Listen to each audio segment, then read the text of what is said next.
Welcome to another edition of Why Blank Lost. I'm David Bloomberg, and last week on this very podcast, I predicted that the three evictees in the triple would be Kevin, David, and Danny. I'm clearly brilliant, and it wasn't at all an obvious prediction. I am clearly brilliant. Oh, look at you, big-headed and all. That's right. Now, joining me, as always, is my final two ally, who I swear I will never turn on. Aw, really? Jessica You mean Lewis. that? You really mean that? Sure, yes, I absolutely mean that as far as you know. An empty promise they all make. Yes, yes. And our guest today is someone whose name may be familiar to those of you who used to follow me back in my Reality News Online website days. A guy who used to do a ton of Big Brother coverage, Bill Hammond. Oh, time to plant some seeds. Yes. Oh, now, God, this is awesome.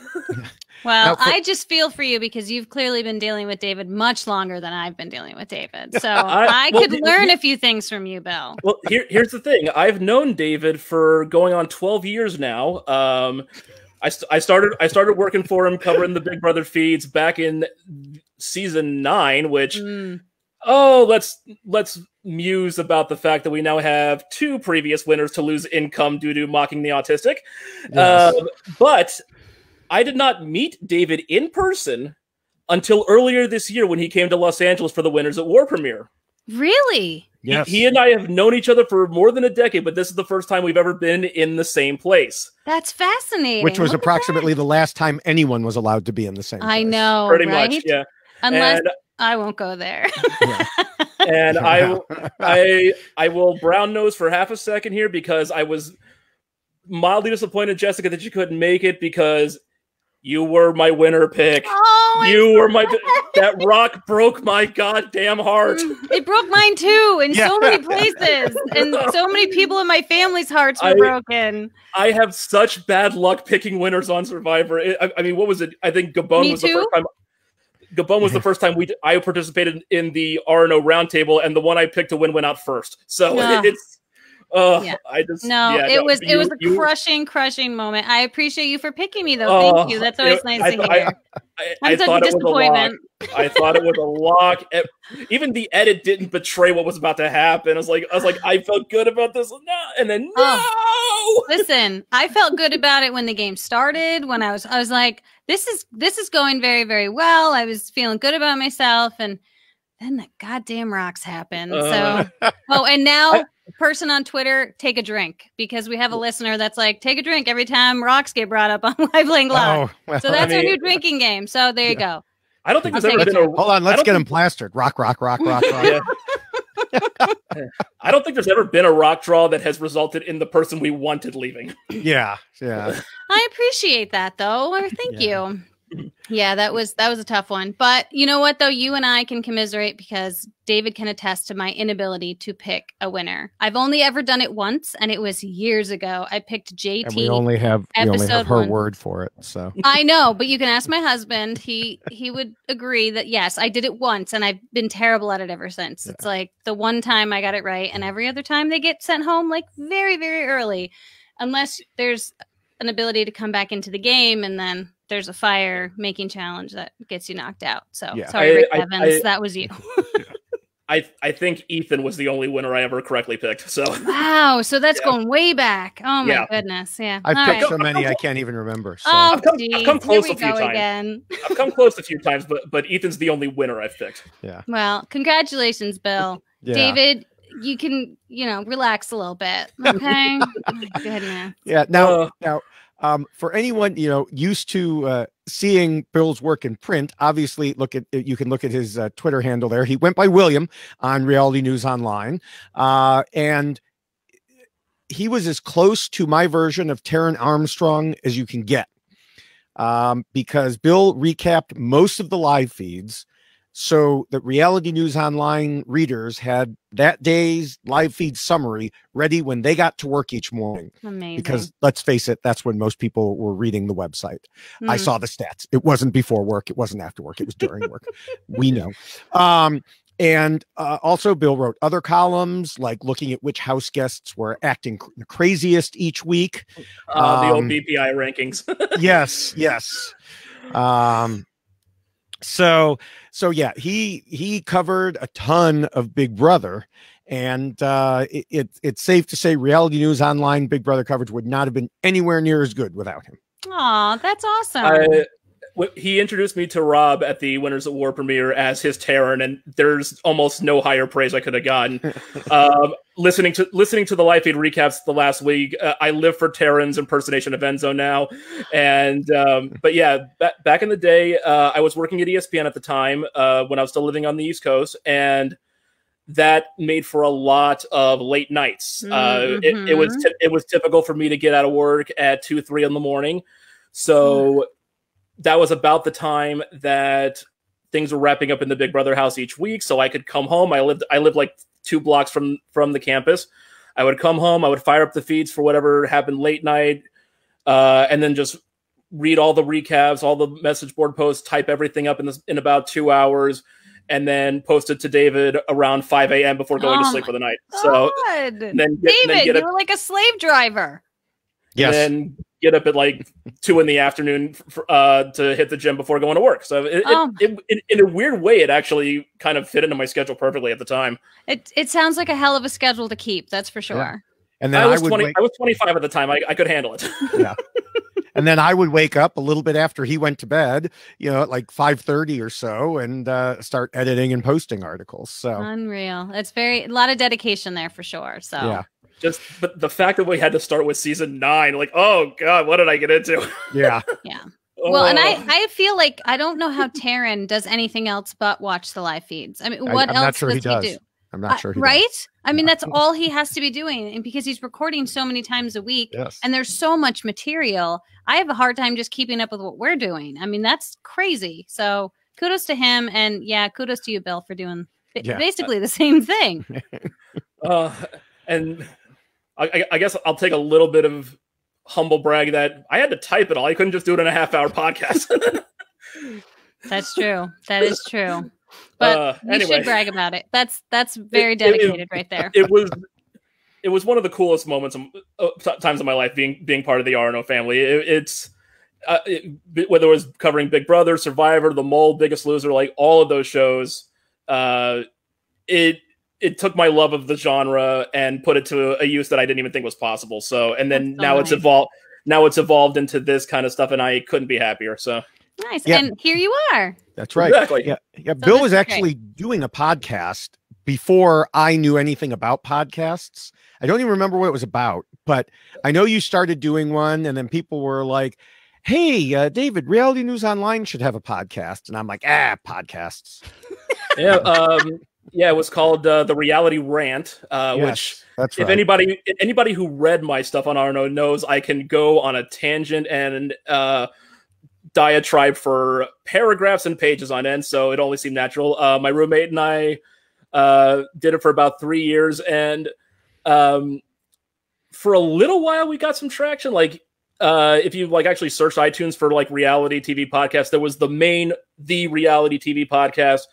And then we were like 20th ranked. And then this was about a year before Rob started doing his podcast. So we didn't know if it ever could take off or not. So the main reality TV podcast was really the main event. And then everybody else kind of had their side things or their minor ones.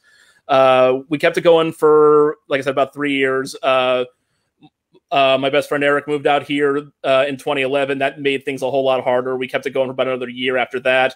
And then 2014, I moved in with him. So wow, very nice. Look at that. And then at that point, we decided not to revive the podcast, but we started working in game and reality TV. So it was a bit of its own little adventure. So well, that's great when you can work inside of something that you love so much. So that's exactly. great for you. A lot of people don't get to do that. All right. So now that we have relived all those years and brought people up to speed. That's right. Yes. It is time to talk about the Three Evictees. And in some ways, it seems anticlimactic for two of them because we've known Kevin and David weren't long for this game for a while now. I mean, for one thing, they're not white, which, you know, as we've talked about before, was a severe hindrance this season. But spoiler alert, they weren't exactly superstar players either. In any case, whenever we have a situation like this where we have to cover multiple players, like in the Survivor finale where we have to discuss 6 people, we unfortunately aren't going to get quite as in depth. I mean, last week we spent 2 hours primarily talking about Devon with Adam Klein last week. We don't plan on this being a 6-hour podcast. No, we don't. No. We really don't. We'd be getting into those hours that Bill was just describing. Right. And if there's one thing that's happened this season, it's everything goes according to plan. Yes, Yes. absolutely. That is true. Oh, wait, where's my banner behind me saying triple eviction? That was it okay? We have to talk about that for just a second because that was amazing when that went down because the look on Cody's face was incredible when he saw that. And the fact that Julie was clearly very angry, but was trying to maintain her composure was hysterical. I thought it was so much fun to be experiencing that with them. I mean, the whole thing was foolish to even try to keep it a secret because the Will appearance all but gave it away, and everybody figured it out within moments to the point where people were complaining on Twitter, like, "How could you tell them? Why did you tell them?" Yeah, but I've worked in sports, I've worked in news, and we have a saying, and it's called live television. Though this episode was technically not live, it was recorded slightly earlier in the day, but it was recorded what we call live to tape, so as if it was a live show. And these things just happen. I mean, it's the same thing with the Have Not door opening on opening night. No matter what you plan for in a live broadcast, there is always some Murphy's Law randomness that's going to happen, and you have to just sit back and laugh at it when it happens. And that's what I did, because I knew it was like, you know, best laid plans of mice and men, even though it was silly to even try to keep up the charade in the first place. As soon as I saw it, like, you gotta be kidding me. It was so incredible. The best part was it was right after she says, we're going to keep it a secret from them just a little longer. And then goes live, and there it is. And there's Cody. The screen. It was so good. It was Memphis' jaw just drops, even though they already do. It was amazing. That was so much fun to watch. So, sorry, a little tangent there. For Nicole and David to use that in their exit speech, no. That had to be salt in the wound for the production there. I'm going to twist it a little bit there. And then, and then Julie, when she's interviewing David, I didn't say anything about a triple eviction. My favorite. Oh, I didn't say anything yet. Yeah. I mean, unintentionally, easily one of the top 5 entertaining moments of the season. Yeah, well, yeah. that was up there for sure. And I have to say, I much prefer the game moving this fast. It was so much more fun to watch because it gave them so much less time to figure stuff out. A lot can happen in a week, right? And a lot of boring things can happen in a week, and a lot of the same routine can happen in a week. So to really speed things up like this, I thought it was much more enjoyable. I loved it. I thought it was great that they were like, let's get rid of 3 of them right now, and let's do this and move it along. I thought it was wonderful. That was my thought as well, until they told them. And I know.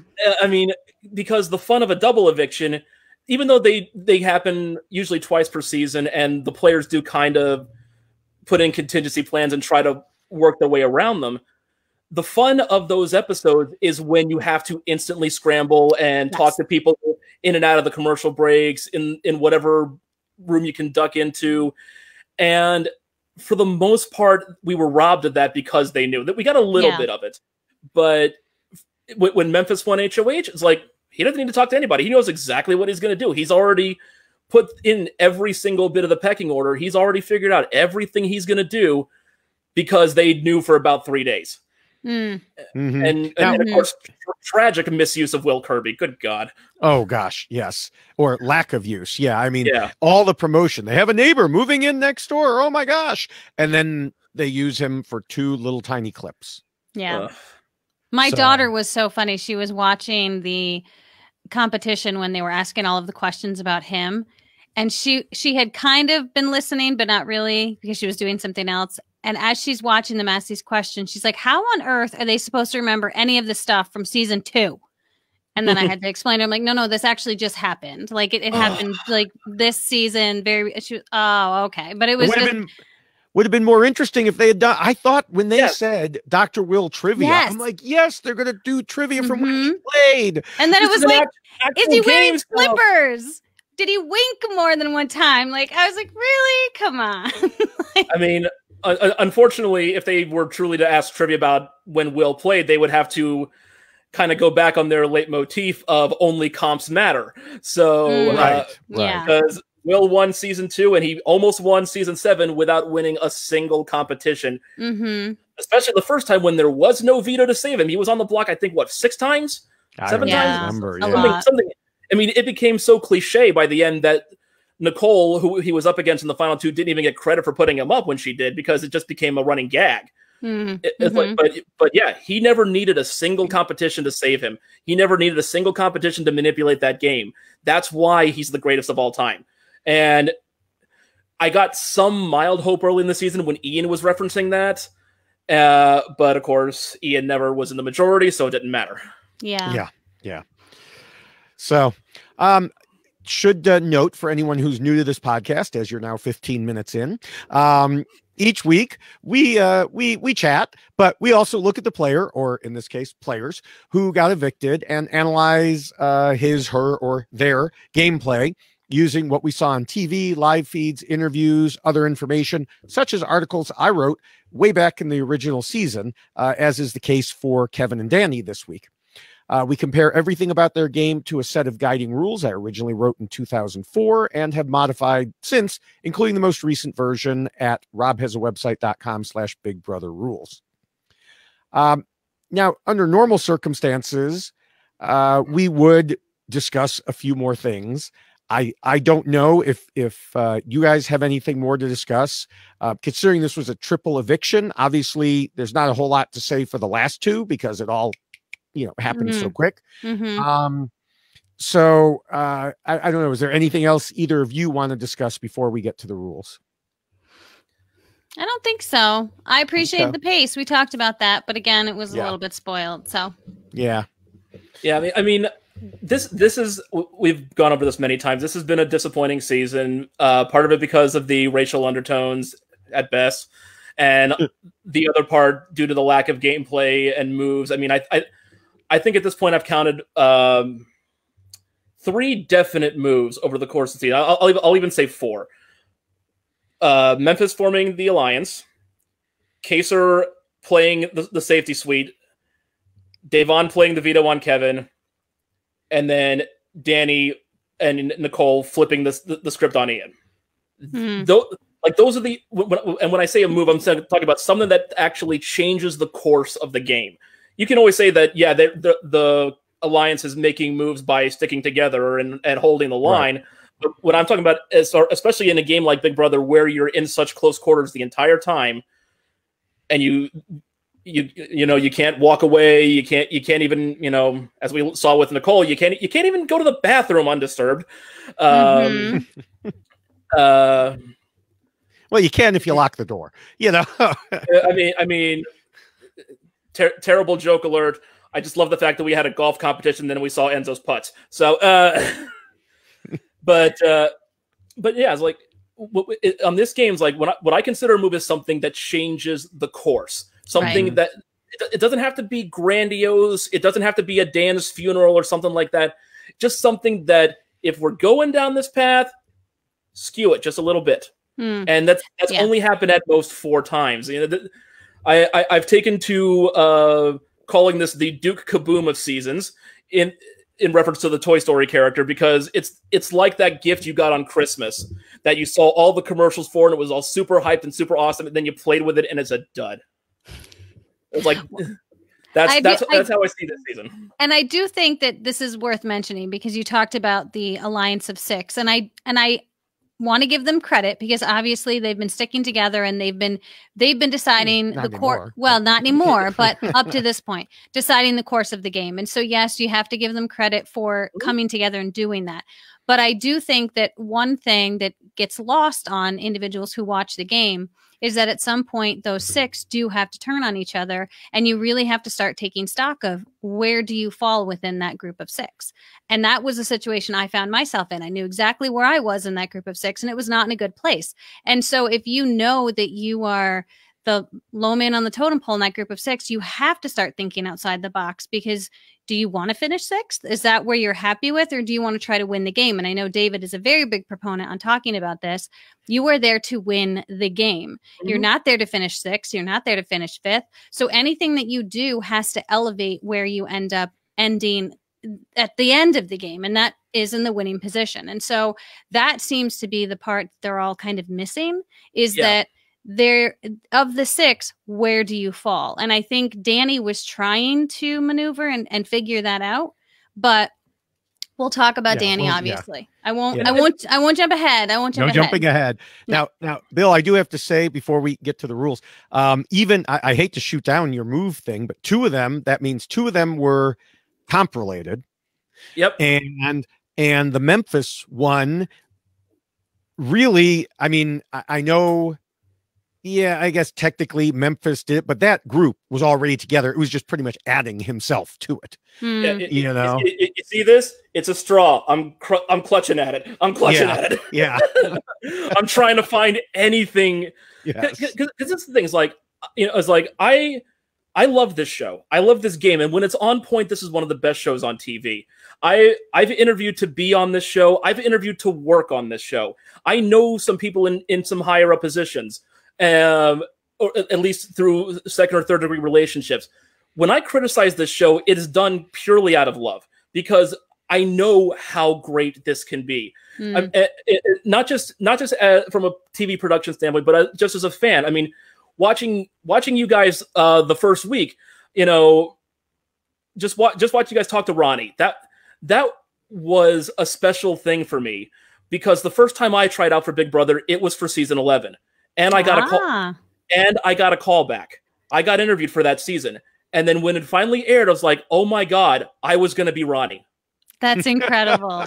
based on the high school clicks and everything, like if I had gotten picked, I would have taken Ronnie's spot. So I have some special affection for that season, even though it didn't turn out the way I would have preferred.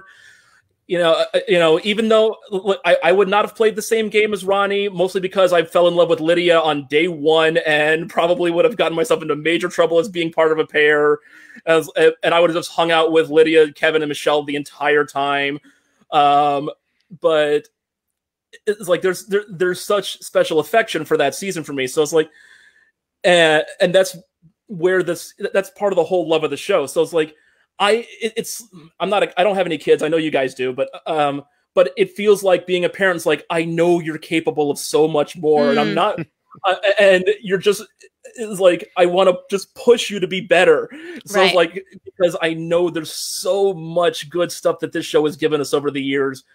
And now it's kind of devolved in this whole thing where even 2 years ago when Tyler played the first time, the whole level 6, the game has shifted so far toward comps that it's like, okay, we get an alliance of 6 of all comp beasts, and we just run the table. Yeah. Back in the R&O days, David and I discussed this many, many times about how you can't just rely on comps, because eventually you're going to lose and you're going to be on the defensive. Well, they've now beaten that aspect because they're never on the defensive. Right. And if they are, we're talking in a situation like going into this triple eviction where it was 6 against 3. Mm-hmm. If Kevin had somehow won HOH going into this week instead of Cody, what difference would it have made in the long run? Like he could take his shot at Cody if he wanted to. He could have taken a shot at Nicole, whatever. It doesn't upset the balance even in the slightest. Whereas in the best seasons of this show, we're talking season 10, season 12, these alliances are willing to take hits. They have pecking orders. Even the strongest alliances like the Brigade, they knew that Matt was expendable. They always had someone that they knew they could get rid of once the tables turned because they had to. Right. And now we're in a situation where the tables no longer have to turn based on whatever arbitrary criteria we make up. It's just run the table, run the comps, and run out of the house. Right. And then pick people off from there. Yeah. All right. Well, let's get into our three evictees here. We knew that Kevin and David were the final targets of the committee, but what put them in that position? Was there anything they could have done about it, either earlier in the game or at this later date? Danny was a member of that alliance and thought she was in a very secure spot. Where did she go wrong? When Cody won HOH, Kevin figured he'd be nominated and asked himself, how did I find myself in this situation? We'll answer that question, not just for him, but for the other two as well. It's time to figure out why Kevin, David, and Danny lost. Woohoo! Yes. All right. So we get to rule one, and we're 25 minutes in. I know. They've been a fun 25 minutes. They have been. So the first and most important rule, of course, is to scheme and plot. I would say that all three players, to varying degrees, understood the need to do this. The difference was in the range of their abilities to do so. Back when Kevin was originally on Big Brother 11, I interviewed him and noted that it seemed he understood that, it didn't matter what promise he made. This was a game. He could go back on anything he said. He told his boyfriend, who is now his husband, that he would swear to everything because he knew he was on a game show set. It might look like a house, but it's a game show set. And indeed, in my original Why Kevin Lost article from the time, I said he knew he had to tell lies in order to play the game, and he was fairly good at it. If he had to break a promise, he did. If he had to swear on his boyfriend, his life, anything, he did. I just want to know where that Kevin was. I know it's been over a decade, but that's the Kevin that we wanted and needed to see. Mm-hmm. He did seem very complacent, and it was unfortunate because he always seemed to be like well, we can just put Kevin up. He was like the fallback guy, and I know he liked to call himself the pawn, but that's not the position that you want to find yourself in, where you're the go-to person to put on the block. And I really think came down to the fact that he didn't have anyone in his corner, truly. He didn't have anyone that was absolutely going to fight for him. I mean, he had Dave on, but it wasn't the type of relationship that we see with like the committee, where the committee has that strong core group of 6. He didn't have any of that. And I don't know why he just kind of sat back and let things happen around him right at the start and was allowing it to continue to happen as the game moved forward. Yeah. Again, going back to what I said about season 11 having such a special place in my heart, when I heard Kevin was coming back, when I saw that on the premiere, I was cheering. It's like, yes, one of the most underrated players ever is going to get a really good shot at this game with no weird clicks or demographic twist and everything. And then, what happened, Kevin? Mm-hmm. I mean, I get having the initial jitters of being one of the first ones up. He starts playing from the back foot the entire time. And because of that, he really didn't have too much of a chance to do some real scheming and plotting like we know he's capable of. And part of that is the unexplored area of the old school, new school debate that the show kind of tried to play up. In the old school, things were more fluid. Things could change on a week-to-week basis. In the new school, like I said, it's get an alliance of 5 or 6 and then of all compies and just run the table and never give up power. Mm-hmm. So in that situation, he's behind an entire rack of 8 balls. And he just was too set in his own ways, too much in his head to kind of work himself out of that situation. Not that he may not have necessarily even been able to, given the way the dynamics work now, but he just kind of sunk into himself and never really tried. And the times that he did, his reads were just so far off that it was saddening. I mean, as they showed it on the broadcast, the only reason he figured out that David was telling the truth about the Ian vote was because it wasn't a stupid lie. It was like David lies about things that make no sense and have no consequence. Why would he lie about this where it actually counts? Like, that's what it finally took to get the proper read. Yeah, and it's like that or a wall yeller. Yeah. That's true too. He was. I just want to know who the wall yeller is. I'm very there's curious. multiples, but I'm you can find them on Twitter. But I'm fascinated. having been on that soundstage, having walked through the CBS Radford lot, I wonder where the hell these wall yellows even come from, honest to God. It's like, how do they, it's like, because I don't think the stage is on the border of the studio. Like, it's people that are literally on the studio lot doing this. I have no idea. So I was like, especially now when productions ramped back up on the studios, but not to a very large extent, I can't imagine that there would still be that many people walking around able to shout into the place. But just like plane banners, I mean, it's something that has happened from the very beginning, and it's just kind of comes with the territory. Yeah. Now, this season, for Kevin, we didn't get the Kevin that we were talking about. We got the Kevin who told Mike Bloom in the interview that he had a lot of difficulties connecting with people in the house. He claims that he tried different angles, but just couldn't find a way to do it. And of course, we've talked previously about how the white people in the house had more of a shared cultural background, which made it more difficult for the people of color to break into their alliances. But I also question just what Kevin did to try. He said in week 6, or somewhere around there, that he hadn't really talked game with Memphis. Around the same time, Nicole said Kevin didn't like her and never talked game with her. This week, Kevin said he and Cody didn't have a good relationship and barely talked to each other. Adding that, he wanted to talk to Cody about as much as stabbing himself in the eyeball. Now, none of these are signs of someone who was really trying their hardest to make allies. Yeah. It is very sad to see that you've gotten into week 6 and you haven't even had any strategic conversation with particular people. And I get it. Sometimes you might not mesh with someone and you might not really get along with them on a personal level, but you have to be able to talk game with them. And I do think that it says a lot about the person's inability to strategize when they put that personal component ahead of the game component, where, well, I don't really get along with him, so I'm not going to talk game with him. Well, that's not going to work out well for you, especially since Cody is part of the majority alliance, and Cody's head of household twice. So Cody's been head of household the whole game.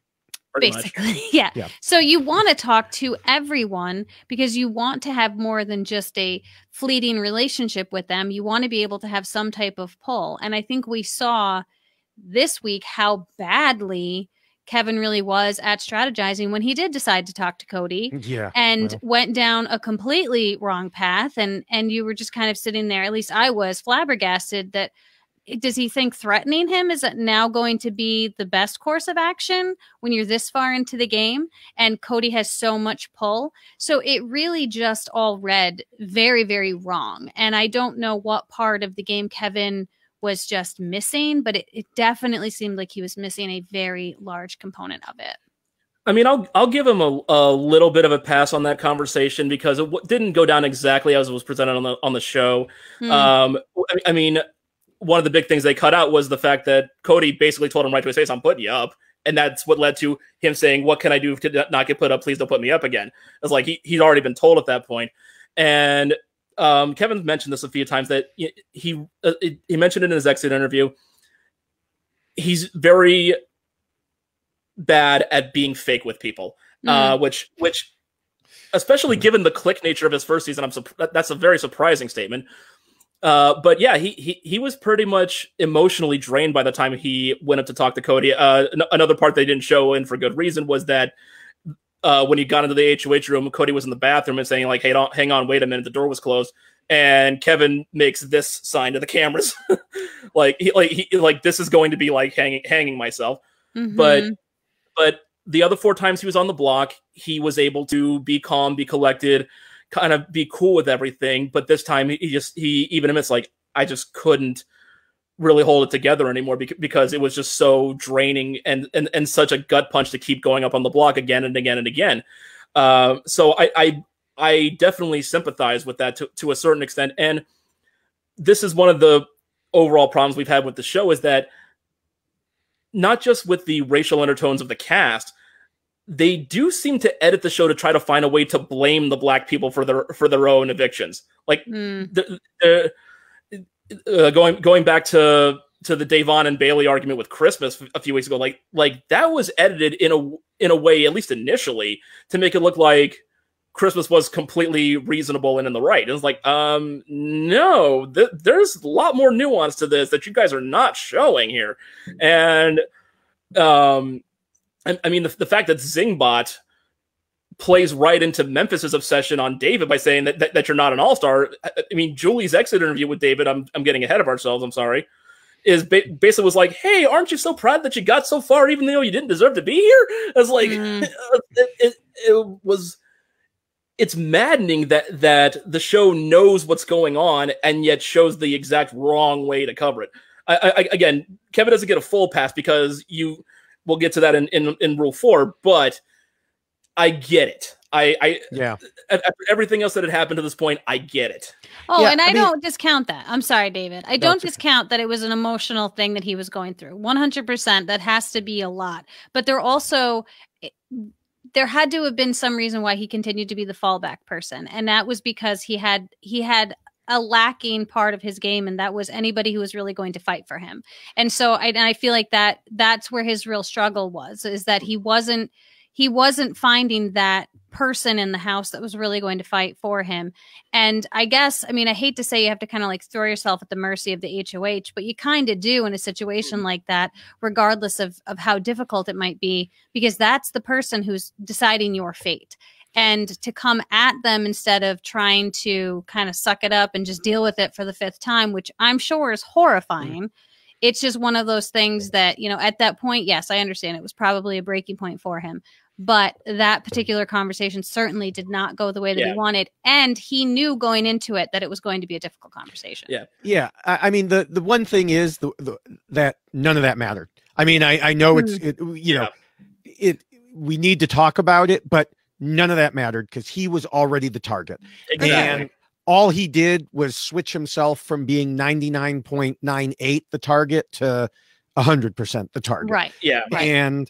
And I mean, yes, it is terrible to threaten the HOH or anyone and say, if I go to the jury, I'm not going to vote for you. Because as Taryn has pointed out, if you do that, well, then everybody in the main alliance is just going to believe they have to go to the end with someone else from that core alliance. You're going to have to choose. If you say you won't vote for me, well, fine. You're only going to have a choice of us two, and we did all the same things. So take that, sucker. Mm-hmm. You know, you're forcing them to tighten up. Yeah. And so that didn't matter. What did matter was that going back to the beginning. So we'll switch from the end of his game to the beginning of the game when that big alliance formed. And Bill, you had brought this up, that the big alliance formed and the people on the outs never banded together to fight it. And Rob asked him in his interview, Kevin said he was so annoyed that the people on the outs couldn't form an alliance in the beginning of the game. And he thinks some of it was that they just didn't trust each other. But then he modified it to say that others didn't trust him. Well, gee, Kevin, I wonder why they didn't trust you, since you went around completely blowing up Janelle and Kaser's games with bizarre conspiracy theories that weren't even close to being true, and you convinced Nicole A of them. Yeah. And, his excuse at the time on the live feeds was apparently that Janelle talked down to him and Nicole A like they were stupid, as if they didn't get it. And he said he wanted to come to his own conclusions, which quite frankly sounds like any random conspiracy nut on the internet. Oh, don't tell me what the facts are. I'll come to my own conclusions. Well, guess what, Kevin? You were wrong. Yeah. And, so yes, it's no wonder that she was talking to you that way. Yeah, there was a lot of moments on the live feeds where I was cringing because we actually knew what was happening because we'd seen it. And then he would be talking to someone and completely flipping the script and say, no, it's something else. And you just want to jump through your TV at that point and go, no, you're so wrong right now. But everything seemed to be the wrong read for him, for sure. Yeah. Again, as a fan, as someone who's been trying to get on the show over the last few years, you put yourself in their shoes, and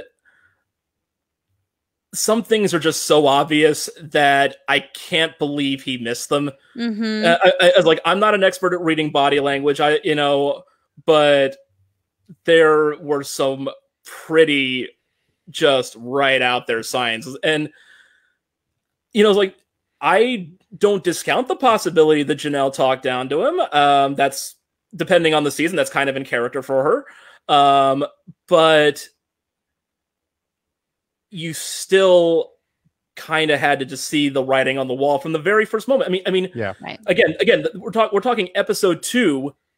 He goes to Cody, bears his soul, and asks not to be put up, and gets put up anyway, with Cody telling him you don't have the right to take it personally, which yes, he does, but yeah, but it's from a game standpoint, buck up and deal with it.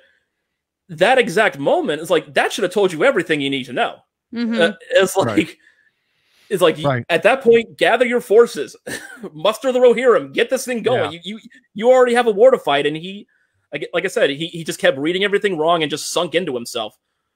Yeah. To the point where he left the house with a Linus Van Pelt blanket on his neck. All right, let's move on to David here.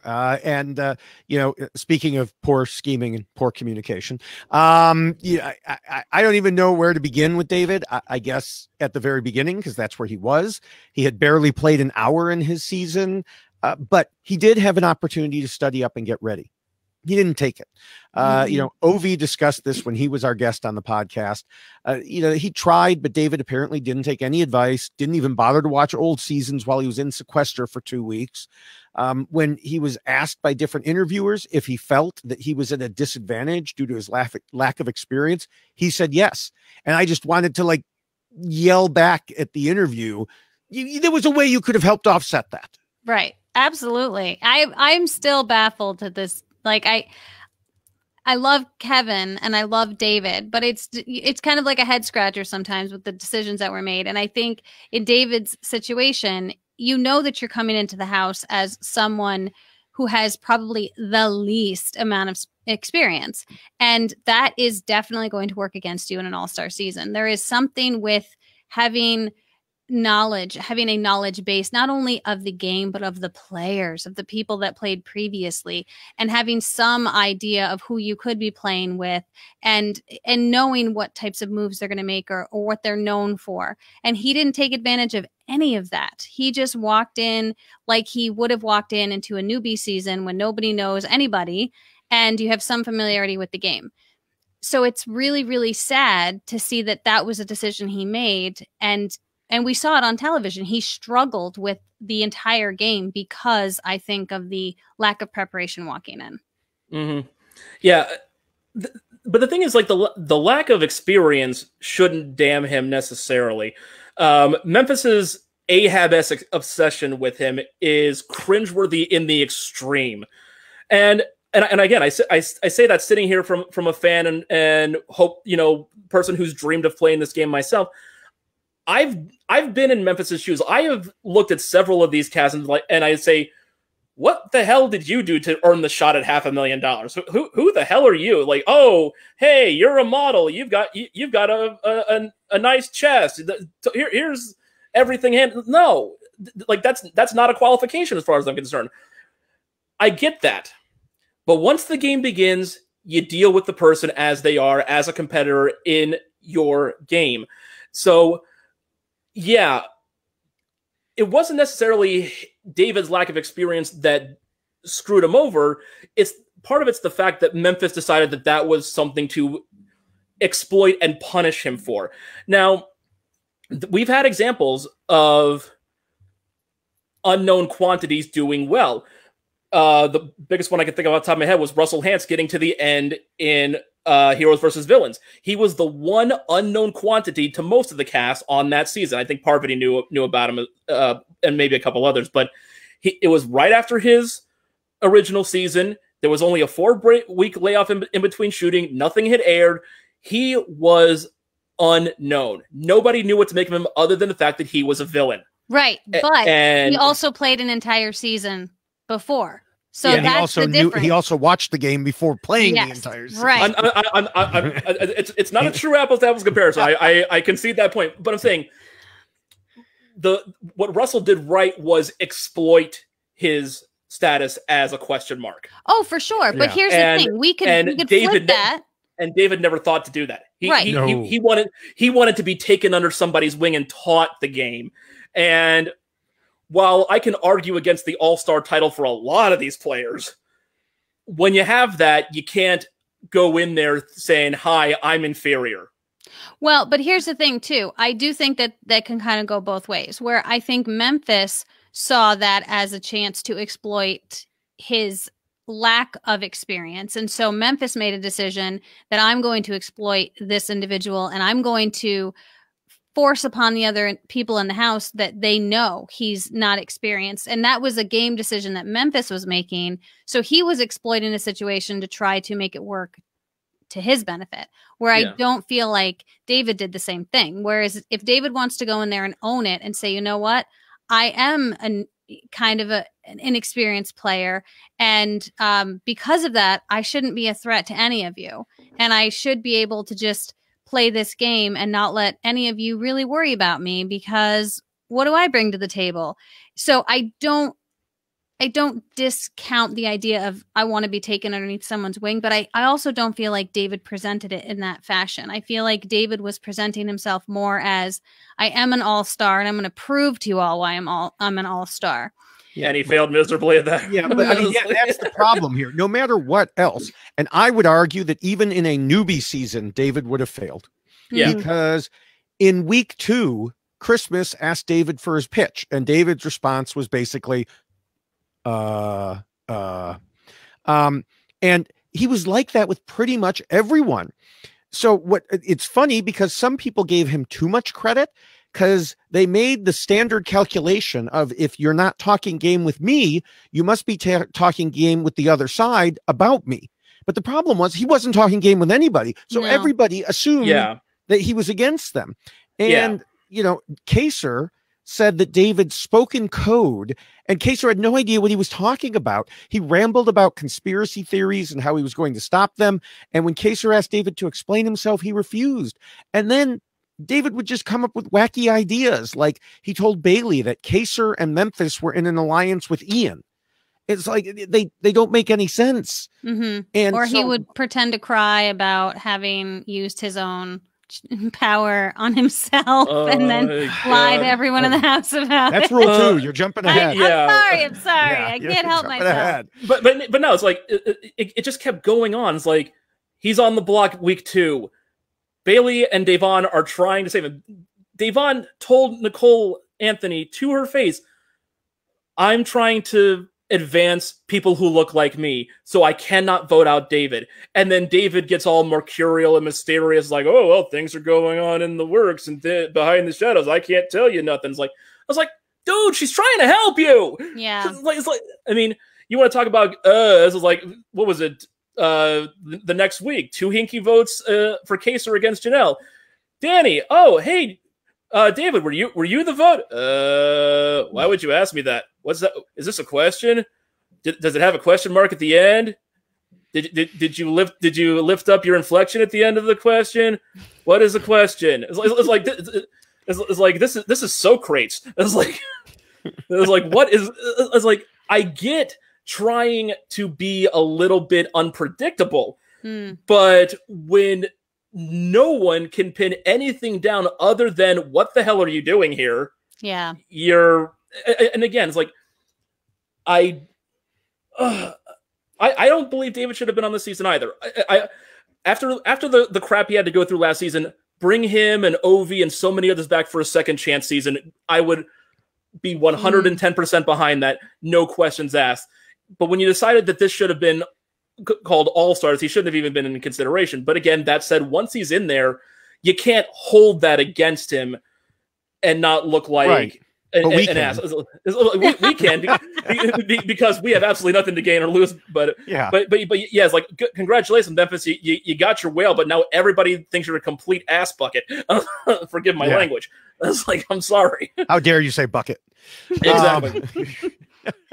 Yeah, I mean, I think Janelle summed it up in a couple interviews, telling Mike Bloom he's terrible at the game and adding to Rob and Taryn that he is, quote, one of the worst Big Brother players I've ever played with. Now, I do have one more thing to say about David, and it's similar to the Kevin discussion we had, where we had a long discussion, and then I said none of that mattered.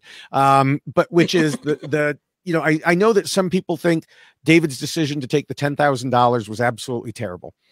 And I'd say under normal circumstances, they were right. But he saw so many people who had found the correct shirt already. He had no idea, because he's David, what the proper strategy is for OTEV. And he stumbled on the prize shirt. Plus, he knew Kevin was the target, and he also knew there was no way he's winning this game. I mean, no matter what else he knows about the game, he had to know that. So why not take 10 grand? And here's the thing. Who was the most illogically, stupidly angry at him? Christmas. And I say illogically and stupidly because she would have been the replacement nominee if he had won veto. But she was angry at him. You know what? Christmas, in the 2 votes that David was in, Christmas voted to keep him both times. So nothing came back to haunt him there. Right. Yeah. For sure. No, the only thing I would have raised an eyebrow on was because it was the first round and he was up against Cody. So it's like there was a chance for you to beat the HOH and get yourself that much closer. But I'm 100% with you. Is like he's got no chance of winning this game unless he's up against another David, like literally cloning himself and putting himself in the final 2. And even then they'd be the Davids. That's right. Awesome. Nice. But it's like, so yeah, I mean, they're all getting huge stipends this season as opposed to the normal one, which I think is like $750 a week. But yeah, get your money. I was like, you are dead to rights in this game. Your best hope is to get dragged to the end as a goat. And in this round, your only chance of survival is beating Cody up any kind of physical apparatus. Take your money and run, dude. I don't blame him for a second on that. He had to do some weird damage control where he had to say that he was donating it all to Black Lives Matter, which you kind of paint yourself into a corner with that. You kind of have to at least donate something out of that now, because otherwise people are going to think you're a complete jerk. But again, maybe he was planning to anyway. Yeah, maybe he is. But either way, but yeah, I don't. Again, the timing. If it had been like round 2 or 3, there would have even been the most remote raised eyebrow. But yeah, I don't blame him for a second. Except by Christmas, because Christmas wants to play in everything and win everything. Yeah, exactly. All right, we can move on to. On the note of, we can move on to Danny, who was, of course, the best schemer of the 3. Not that that's saying much. By default. She told Mike Bloom she wanted to come into this season playing a different game, being in control every week. And her strategy was to plant little seeds to help her later and to stab people in the back. She made various one-on-one alliances, such as Enzo, Memphis, Tyler, and, of course, Cody. And then there was the Slick Six and the committee. And, she was friends with Nicole from outside the house. She was willing to cut most anybody except Cody, who she called her BBBFF, and with whom she did all her strategizing, which obviously didn't work out so well for her. Yeah, I do have to give Danny some credit, actually a lot of credit, because, I mean, even leaving the house, Cody was saying that she was the individual that he was most fearful of. And I think a lot of people emphasized that point as well and recognized it, because I do think that the one thing that Danny did was she was trying to go against the grain just a little bit. She was, but just hear me out, okay? Just hear me out, David. No. She knows that she's in this group of 6 and she wants to be committed to the committee, but she's also mindful of her own game and how she wants to be perceived if she's in the final too, and how she wants people to vote. And so she and Nicole were being very similar in some of their strategies that they were following along when they would vote for certain people, because they were hoping to maybe gain a jury vote. And I know that that's something that we'll discuss later as well, but I think that that fell into her strategy as well, where she was trying to keep tabs on everyone. But unfortunately, by her trying to keep tabs on everyone, she found herself too interwoven in a lot of different stories and narratives and promises that she then couldn't keep. I think Tyler is a perfect example. They basically shook on, I think it was a final 4 before they would go after each other. And then how long did that last for her? It didn't last long at all. 30 seconds. Exactly. And so something like that certainly does not bode well for you in this game, because people then look at you and say, well, she certainly doesn't keep her word because we shook on that. And so I think it was her ideas were good. It was the way that she then carried it out that didn't work out for her, because there was too many things happening that she had to keep track of. Instead of just kind of focusing on a few things, she was getting herself involved in a lot of things. Yeah. I've never really been a fan of Danny's, but I would argue this was her best season from a gameplay perspective. I mean, wow.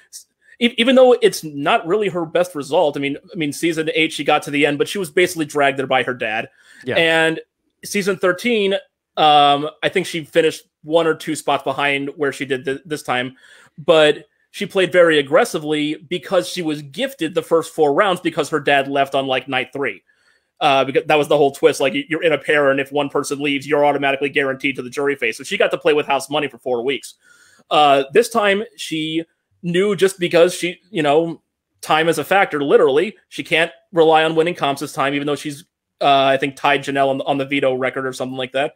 So she had to up her social game. She had to play it a lot more strategically than she normally would have.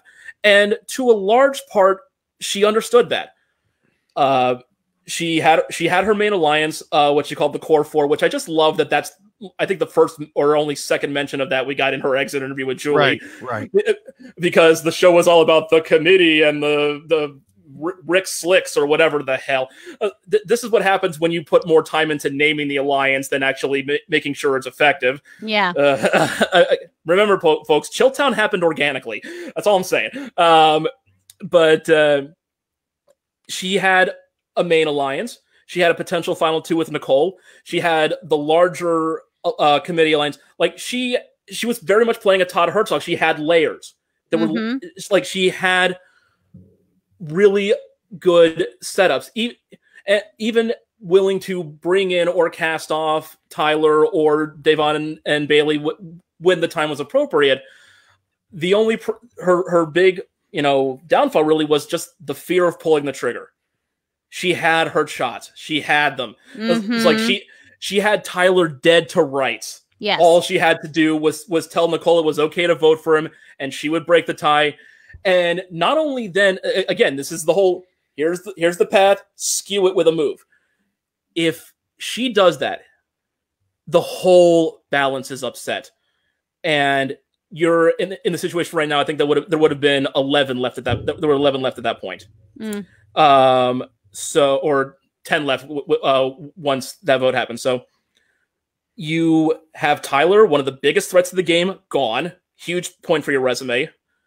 You have the rest of the now 4 on their back foot. Enzo, now that he wants to start making moves, probably would have been okay with it in the long run. And now you're the queen of a new alliance of yourself, Nicole, Kevin, Devon, and David. You're now the majority, and you're Ian.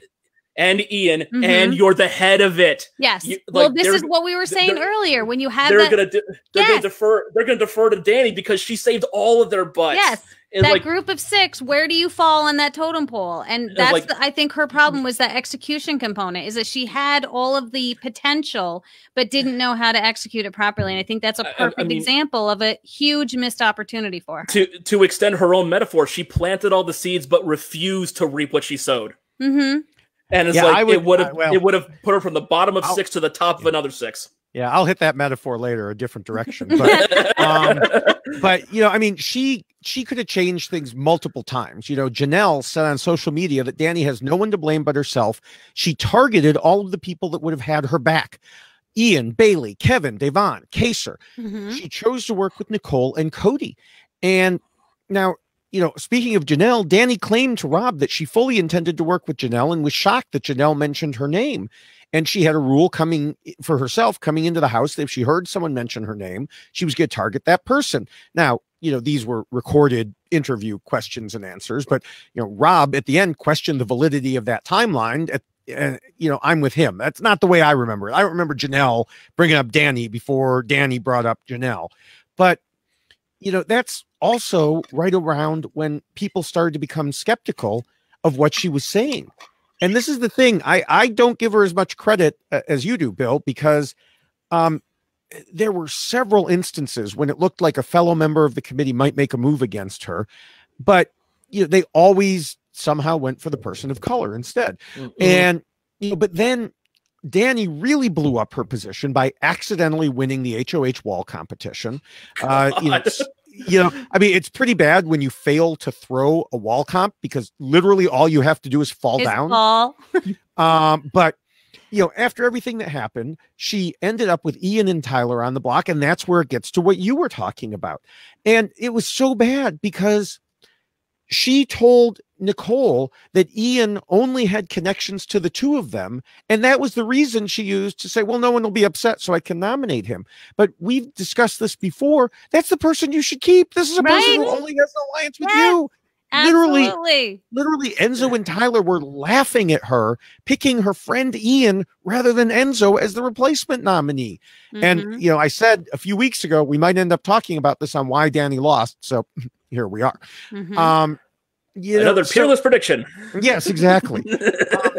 Yes. So she had Tyler on the block, and she had to keep her spot on the committee. She had to remain loyal to them. Fat lot of good that did her. Yeah. And of course, the answer is no, she didn't. It's right. The way that a lot of these players have psyched themselves out to be loyal to this alliance, where it was just wholly unnecessary. And again, if Cody, as you mentioned, is her BBBFF, God, that's a alliteration nightmare. You can make this move. You can get rid of Tyler. You can reform the entire house and still have Cody on your side.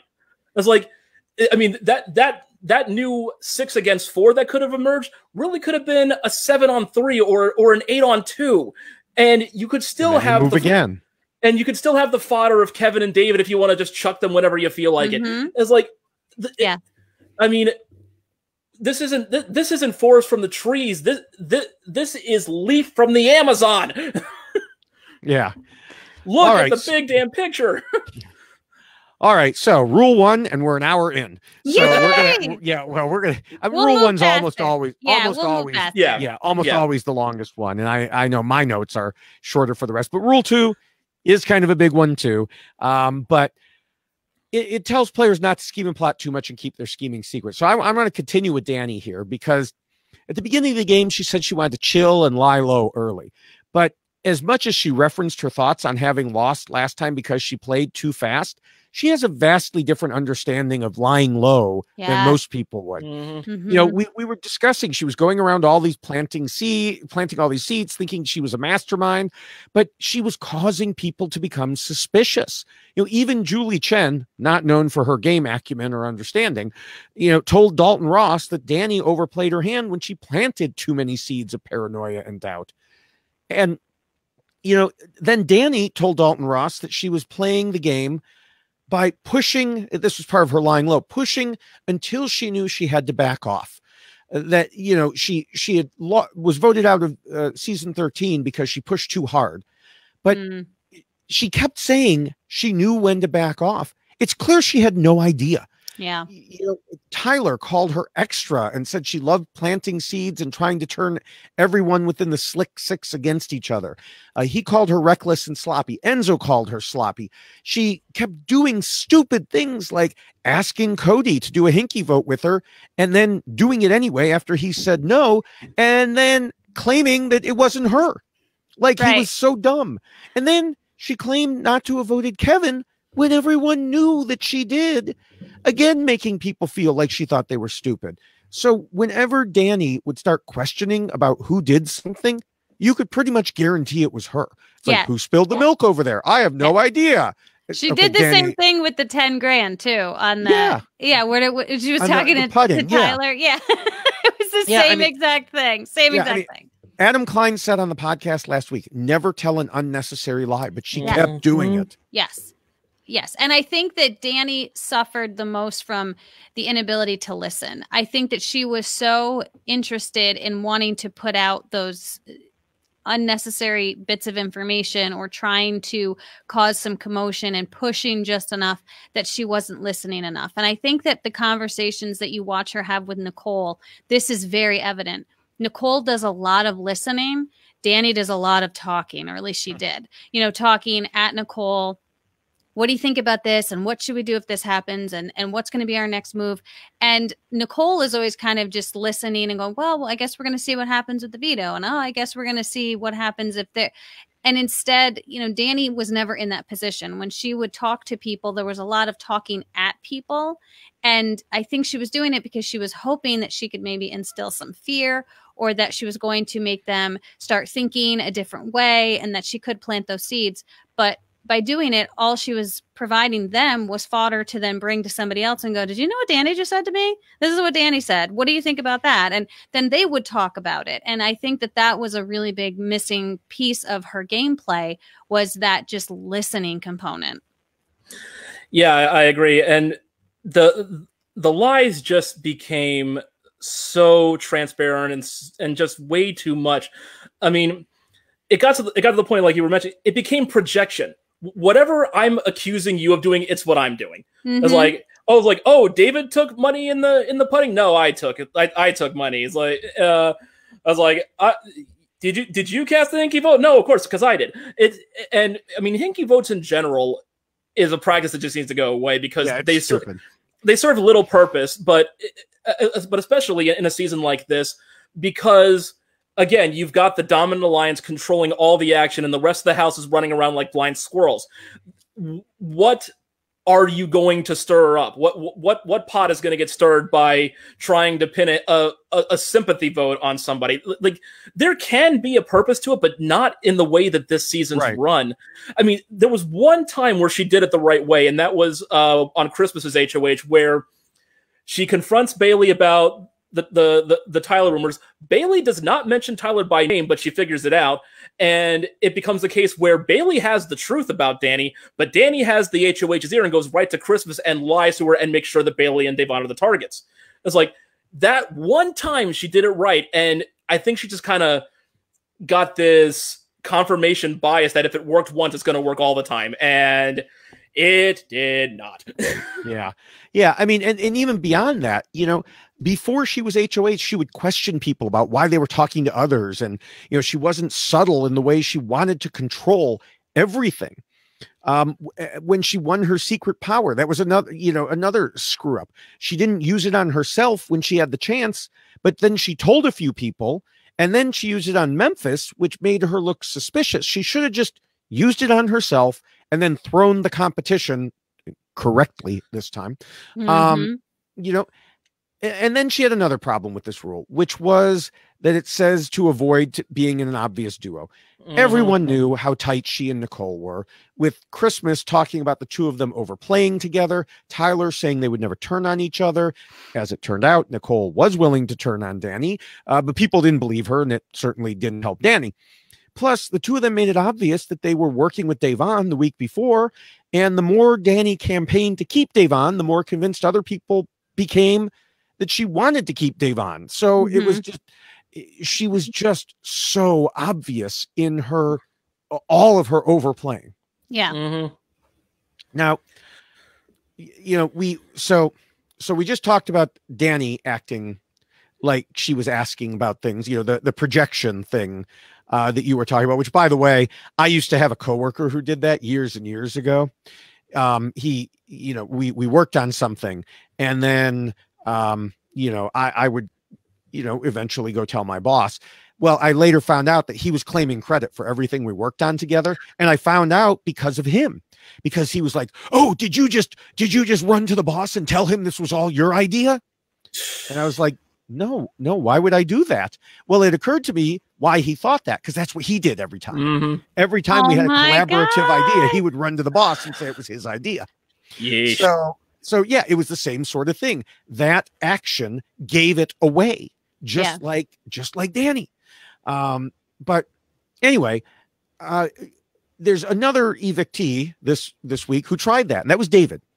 And of course, I'm talking about when he used his basement power on himself and then pretended he hadn't, going so far as to ask Kevin if he used it when Kevin was on the block with him. Kevin was like, "Are you kidding me? Yeah. Why would I save you? Like, I would save myself." Yeah. Mm-hmm. So that was bad.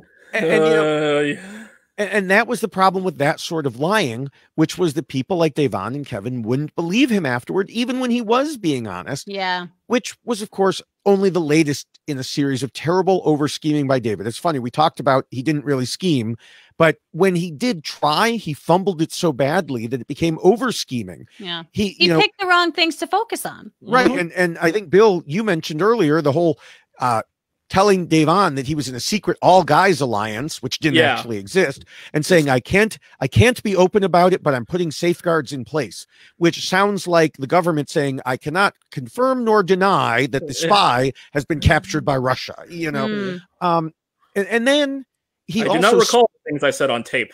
Yeah, right. He also spilled all of Tyler's beans to Devon about the things Tyler had been spreading, then goes back to Tyler and admits it, saying, they got it out of me. Like he was the spy who had been captured. I know. And Tyler was like, what did they do to get it out of you? Yeah. Is it safe? Yeah. Is it safe? Yeah. So bad. It was, well, and I do feel for him because it is, I think this goes back to just his inexperience with the game and his focusing on the wrong components of the game. Yes. You need to focus on the relationships that you're developing with the people in the house, which is inclusive of trust. And if you are giving everyone in the house no reason to trust you, when it does matter, they are not going to trust you. And we saw that exact thing happen between he and Devon when there was that whole blow up and he was being honest with her, but all of the things that he had done up to that point didn't give her a reason to believe him and trust him because he had been focusing on all of these weird things that he was being dishonest about and doing it very badly. So I think that was what we ended up seeing, is that he was over strategizing on things that didn't matter. Like, it's your power. Just say that, yeah, I saved myself. Why is that a bad thing to do? Yes, I found it. Look at me. Give me, a pat on the back, and I used it to help myself out. That's not a thing you want to hide from. I don't know why you would lie about that. Yeah, I mean, we're talking about, no one else would have used it on you. Cody pointed that on the DR. Mm-hmm. And if they know worst case scenario, I hate to say this, but what I've come to call the Hellman's Alliance, because it's just straight up Mayo, they could just look and say, well, there's another minority we can put up. It's like that's their worst case scenario in that regard. Yeah, Adam mentioned it last week, and it's been a through line we've repeated for years. Unnecessary lies are just so stupid. And a lot of times we can harp on the big, like, emotional, maybe even inappropriate ones in history, like season 11, Natalie lying about her age and not being a college grad, like that mattered at all. It just made her seem arrogant. Or Matt Hoffman lying about his wife's illness, to the point where it's the one time I ever agreed with Rachel when she confronted him about it in the jury house. It serves no purpose. I've told this to every time I've tried out for one of these shows, and it's literally my life philosophy here. I only lie in those rare circumstances where the good far outdoes the harm of being caught. Mm-hmm. $500,000 is very much a good enough reason, but I'm going to lie about what alliance I'm in or what moves I'm making, not who stole the crunch berries. What in the name of all this whole that's why you're not getting cast, Bill. That's the reason right there. Well, that and I keep threatening to take off my shirt. Yeah, I'm in my late 30s and overweight. Gee, I wonder why I'm not getting cast. Yeah. But yeah, this is the rare case where he didn't scheme enough, but he also schemed too much. And and part of it is, yeah, you have inexperience, but they give you the resources to learn the game. They will give you every season of this show on DVD to study if you're in the finals to get cast. If you want it, they will give it to you. And it doesn't really take you that long to go through. I mean, hell, there are YouTube videos. My room and I were watching one the other day where they recapped all of season 10, the actual footage, all of season 10 in 3 hours. Like everything that mattered about season 10, every fight, every vote, every move that Dan and Memphis made, everything, 3 hours. I mean, like I said at the top, I really haven't been watching the feeds this season. I still listen to Taryn's podcast every morning. I still read Jokers because, shocker of a concept, I want to come onto this and at least look like I know what the hell I'm talking about. I don't want to just fly by the seat of my pants and make a complete ass of myself. I may do that anyway, but I'm not going to intend to do it. Maybe if you cry a little bit, it would cover it all up. Can you take, yeah. We want some tears. Give me a few scotches and show me pictures of puppies. It'll happen. Okay. Oh. Jessica will take care of that later. Okay. She has I got you. I got you. Yeah. So let's finish up this rule with Kevin, who, you know, we've talked about a couple of people we've talked about David spilling the beans here, and Kevin had a full-on bean farm going. You know, early on, he seemed like every time he got a piece of information, he just had to run and tell someone. Yes. Often the person he definitely should not have told. Yes. And in this way, he was similar to Devon, but worse. At one point, Kevin was talking to a group of outsiders, and David said the other side was just plain outplaying them. And David was right for a change. And a big part of it was that's because Kevin told the other side everything that they were planning. Yeah. So, you know, part of this rule is keep your scheming secret. He clearly did not get that. Yeah, and I feel like maybe there was this idea that he thought if I share information, I'm going to form a bond with this person and they're going to want to play the game with me. But like we talked about already, he was jumping in way too late. Mm-hmm. The 6 had already been formed. The 6 knew who they were. And so all he was doing was providing very significant pieces of information for that group of 6. And I think his attempt was, well, I want to get in, but they didn't need him in. So it was like, all right, we're just going to keep letting him feed us information. But he doesn't know that it's just to his detriment. Yeah. Yeah. I mean, I was really clawing to see where could he have possibly played too much. And apart from what you guys mentioned, I really couldn't find anything. I mean, honestly, and again, I hate making comps seem an important part of the game, but that's the best I can come up with. He overplayed comps. He lost 2 major comps that could have saved him because he couldn't settle for being in a winning position. He had to keep going. He couldn't quit while he was ahead. Now with the golf, it ultimately would have mattered. But even that first veto, the very first week, he had that one. Yeah, he had that one, and he. Let's not talk about the bananas again. Yeah, I mean, I know it's your favorite topic, but but no, the perfect is the enemy of the good, and he kept trying to be perfect in the rare situations where he got a chance to do good. Yeah. And most of those were in comps. And in the main game, like, he just couldn't really get anything together. And what he did was just so off base that he just kept shooting himself in the foot. Yeah. Yeah. All right. Well, let's go ahead to rule number 3, which talks about the need to be flexible. Now, we've already discussed that Kevin and David really didn't have room to be flexible. Mm-hmm. Kevin, because he didn't give himself the room, and David, because he's David. But David's a bad thing now, just being a David? No, he's that David. That David. All right. Yeah, we don't want any self-inflicted wounds here. That's right. But Danny could have been flexible. Yeah. She just, we've already covered this a lot. She just chose not to be. Mm-hmm. She chose to be completely loyal to the committee. She had so many opportunities to change things, and she took exactly none of them. But I kind of feel like we discussed most of that already. Yeah, I just think there was an inherent fear that she had about going against the committee for some reason. And I think you saw a lot of what she wanted to do when she sat down in the diary room and she talked about these ideas that she had and different things she wanted to attempt to try.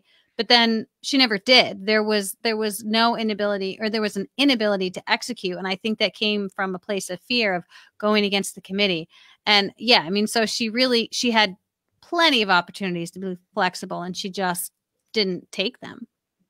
Yeah, I mean, I'll give Kevin and David a little bit of credit for being flexible by necessity, because they were always scrambling, because they were always in a minority position. They had to basically offer themselves up in any way they could. It obviously didn't work most of the time.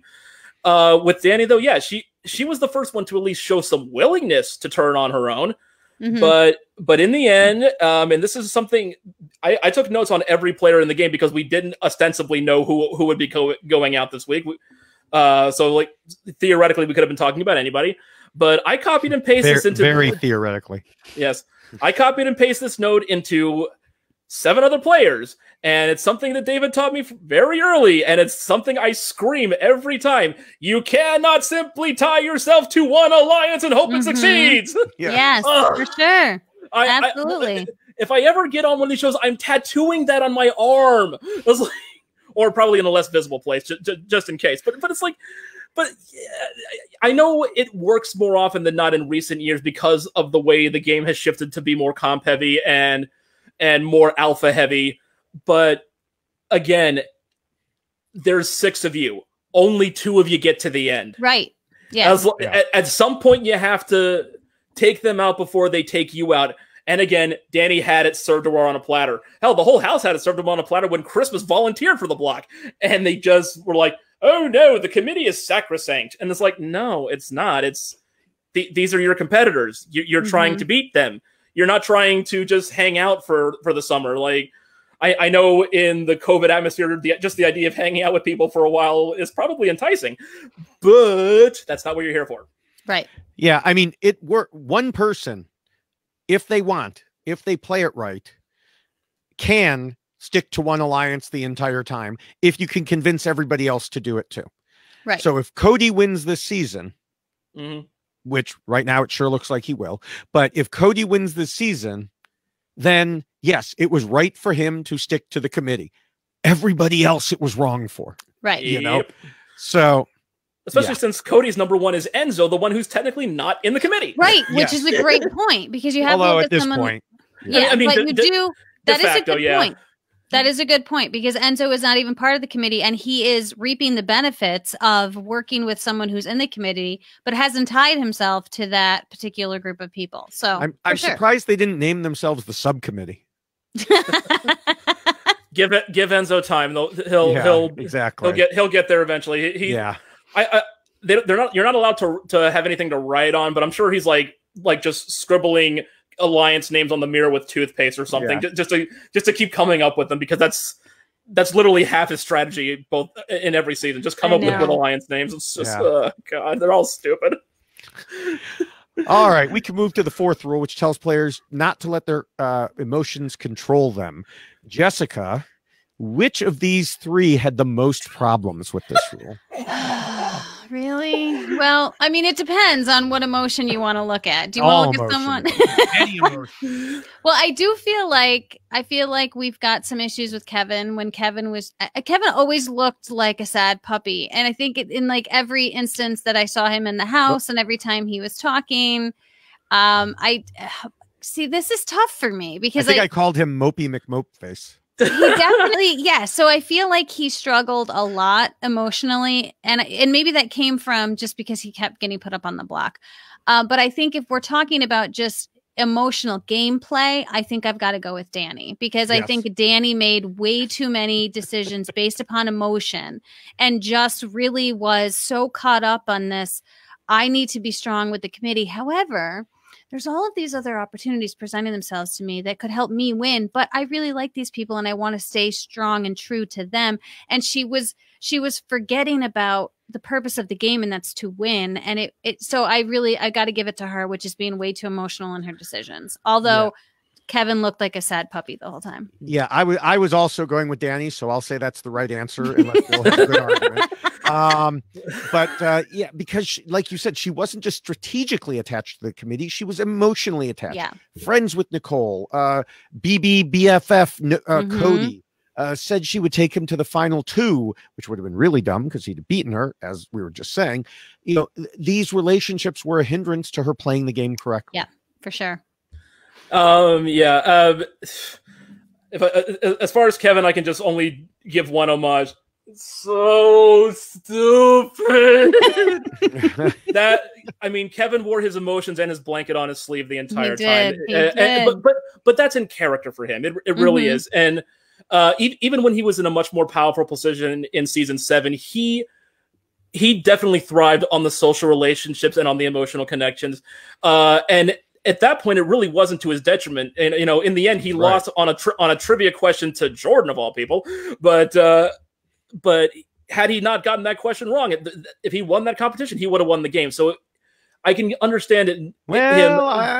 He didn't think he would at the time. My interview with him, he says that what the information he got, he would have lost. But who knows? That's a long time ago. I mean, from what I remember on all the feeds and everything, and obsessively watching me, he had he definitely had guaranteed votes in Michelle and Lydia. If he had taken Natalie to the end, he probably could have gotten Jeff and Jordan's as well. So I think he was in a good enough position where at least his emotional personality would not have been to his detriment. Danny, not just in her friendships with the group, because she and Nicole are friends outside the house, but she, to invoke a modern reference, she had an almost Karen level of snippiness whenever anybody questioned her, like. And again, this is the projection of all of her seeds in her lies. It's like she's telling a lie about something that she did, and when someone called her, she's like, "How dare you?" It's like you're totally shady. What are you talking to me for? I mean, the biggest moment, of course, is when she went out the door. We're talking, what was it, 5 weeks ago, when Kaser gives his little speech before getting voted out. She goes into the diary room and says, "I've never had a bad word to say about him, but that was completely disrespectful and tasteless." And then what does she do? She tries to blow up Tyler and Christmas's game on the way out, and gets so snippy about it that she not only doesn't hug them on the way out, but forgets to put on her mask on the way out. She's like that attitude about it. Like, and this may be a hot take, throwing some shade, gas on the fire, whatever, but she'll never admit it, but she is her dad's daughter. She is her father's daughter, and it came out this season. Not to the extreme levels of banging pots and getting into arguments with Jen like Dick did back in the day, but there were a lot of shades of her father this season, for better and worse. Because I think being a little bit more ruthless like her dad helped her game, but on her attitude and emotional level, I was seeing some dick there. Yeah, the sound I just heard was him blocking you on Twitter. But he wouldn't be the first. I will say, when I originally covered Kevin's season, when we originally covered it, and I wrote my Why Kevin Lost column, I said, in a season where emotional play ran wild, Kevin remained centered. So however emotional he was, at least he was not making his decisions so much based on. Yeah. Yes, and that's just who he is. I think he comes that's who he was. I don't know that he's a very naturally empathetic person. He's a very naturally empathetic person, and that showed through in all these, these scenes that the shows have given us throughout the season, of these nuanced discussions on race and identity, and which are sadly undercut by the actions of the cast, but those are the moments where Kevin shined the best, because he is the most human of the group. Mm-hmm. Yeah, just a slight tangent. As you mentioned that, it occurred to me, and if anyone saw me just smile and laugh, it's because I was thinking, what are they going to do now? Have two people sit down and compare to be what it's like growing up white in North Jersey versus South Jersey? I mean, wait, what about the Texan discussion that they were having? That was just stupidity. I'm so sick of Italian stereotypes, yo. I don't like the Italian stereotypes. Yo, no. Yeah. I don't like this. I don't like that kid. Yeah. But anyway, I do think, Kevin was emotional in multiple ways that affected his game. He refused to work with Janelle and Kaser after the first week because he was angry that they dared to try to save Keisha instead of him. He became, like I said, Mopey McMopeface when he was nominated the second time. And these things didn't lead directly to his demise, but it put him in a position where he was virtually alone for the whole game. Yes. Mm-hmm. Didn't necessarily hurt, but it definitely didn't help. Right. So moving to David, it's hard for me to say how he did in this rule, because we have to judge it against a baseline of how he would have played or should have played otherwise. And we've already gone over his gameplay. It's not like he would have amazed us with his strategic abilities if only he hadn't been worried about his emotions. I don't think his emotions, or lack thereof, helped in either direction for him, because there almost was no helping. Yeah, he cried on cue, though. Remember?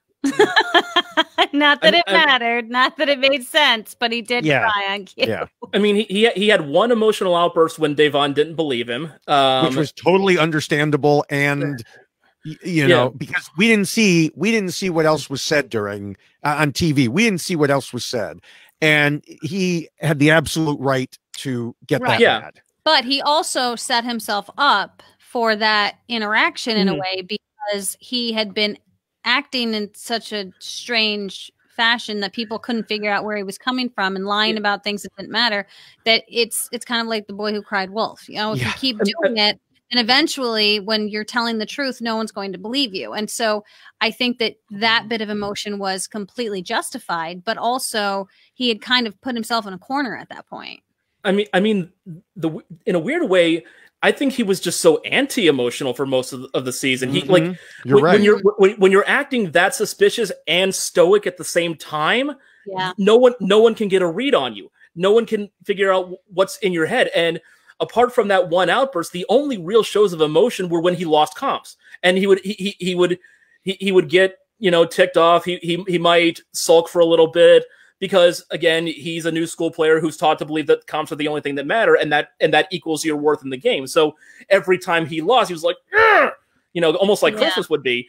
But by the end of the segment, it's over. Whereas with Christmas, it carries on for 45 more minutes. You know? I mean, you call him a new school player, I call him a no school player. But I mean, yeah.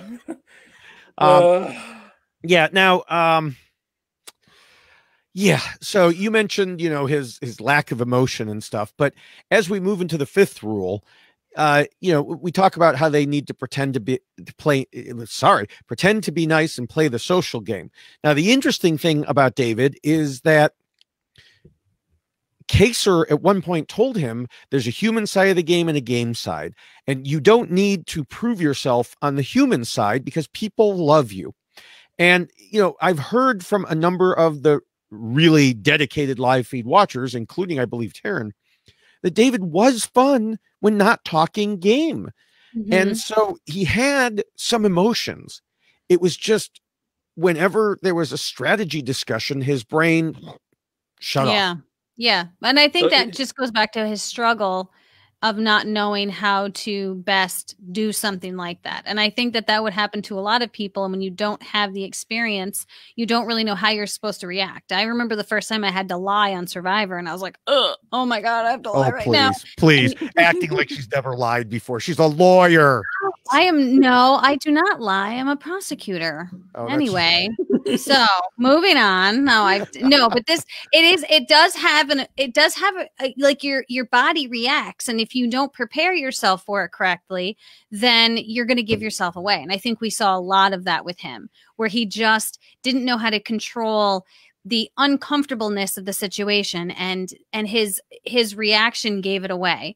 And it's like, you know, the poker players we watch play are some of the best players sometimes, because they're very cognizant of this, and they've dealt with it a lot. And so they're able to kind of keep themselves in check. And I just feel like he was someone who couldn't keep himself in check. And that's why there was this really weird, like, I don't know what's going on with him. I can't understand what he's thinking or what he's doing, because he didn't know how to react emotionally to those particular moments. Yeah. So we're saying that David couldn't play the personal game. Got it. Okay. I'm saying he did, actually, that he did. The social game was the only thing he did, was because that he was fun in those circumstances. It was when it left the social game. Yeah. But the thing is, he wasn't playing the social game. I shouldn't say that. He was pretending to be nice. He's just a sociable, nice guy until he has to think about doing something, and then it like overloads his brain. And the thing is, he had a lot of reasons where an outburst, or, you know, just getting up in someone's face would have been justified. I mean, again, with Memphis's creepy obsession with him, any of us would have understood if he just said, dude, back the hell off. You know, what did I ever do to you? What is your problem? Who the hell are you to judge my worth? He never did that. When Bailey and Davon got just raked over the coals by Christmas, and that entire ill-advised sequence, David was basically sitting at the counter just like, I'm not getting involved. And that speaks to the larger issue, because as Davon and Bailey pointed out, far too often Black women are cast to be sassy and cause drama. And David's like, I'm not going to justify the stereotype right now. I'm not going to play up what decades of reality casting has said I should be doing right now. It's like, nope, I am staying out of this. I'm going to support my friends. I am going to try to make peace, and that's it. it's like that's very much to his credit. I wish. I think that, as you said, David, I think that's more of just a genuine aspect of his personality rather than anything strategic or part of his game. So I guess I wish that the rest of his personality was much more attuned to the game, but but it was one of those rare moments that was just truly one of those rare items that was just truly positive in his favor. That and throwing the confetti when he got the power in silence, like those were the two big things for him. Right. Which again, that was not him thinking. That was just him acting and being excited and fun. Being a person, being a human being, God forbid. Right. Now moving on to Danny, she told me after her second time playing that she lost her first season. So this was interviewing her after the second time, that she lost her first season because her social game sucked. Now, I look back at that and I don't really, remember all the details, but I have to question, considering that she lost to Evil Dick, who was, shall we say, not exactly known for a great social game. As a matter of fact, I was rereading the interview that I did with the two of them. So I did the interview together and I asked Dick questions like, do you really think it was right to say that you wanted to choke the life out of someone or hear their bones crushing or, that they, I mean, these were things he said in the game. Mm-hmm. And, so to say that she lost because she didn't have a good enough social game and she lost to him, I'm like, are you really judging this right? But in any case, she continued that in her second season, she wanted to play the best social game she possibly could, and she knew she had to put aside any feelings about people she didn't like and put the game first. And then this season, she said in interviews that she wanted to create social bonds that would lead to strategic ones, and I think we talked about that somewhat earlier, and she felt that she did. I just don't think it worked as well as she thought because, she would talk with Nicole about how everybody was so friendly in the house, and meanwhile, other people are planning to stab her in the back, including Nicole. Mm-hmm. Yeah. And I think that goes back to her desire to really formulate a bond with the committee people, the committee members, and have a great relationship with them. And forgetting that there's still a game that also has to be played at the same time. So it was like she wanted to utilize them in both respects. Like I want to be able to strategize with them, and I also want them to be my friends. And I want to be able to have these great conversations with them about myself and my life, but I also want to strategize with them. And I think this season we've seen a lot of people emphasize that there's personal and there's game, which I think is interesting that they're making game personal.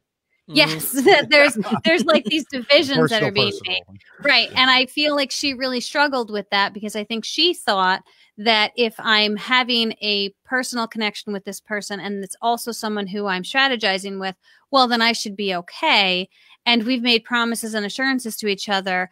So I think that she just kind of got it wrapped up in each other and she shouldn't have. She needed to separate some of that. And also we saw what happened with Ian, where that was someone where she did have an actual connection to, and so did Nicole, and she didn't utilize that to her benefit. And I think that we saw that with the other people in the house that she continued to let walk out the door, even though she had more of a connection with them on an emotional and personal level, but not as much of a game level. And so she decided to go with the committee where she thought there was more of an emotional connection and there really wasn't. It was like she was building it up in her own head to be more than it actually was. Yeah. I mean, taking it back through Danny's entire Big Brother history, she had the social advantage in season 8 because one, her dad, and two, if you recall from the premiere, she was in the main cast that went in the house, and Dick, Dustin, and I think her name was Carol, they were upstairs in the HOH room waiting to be brought down.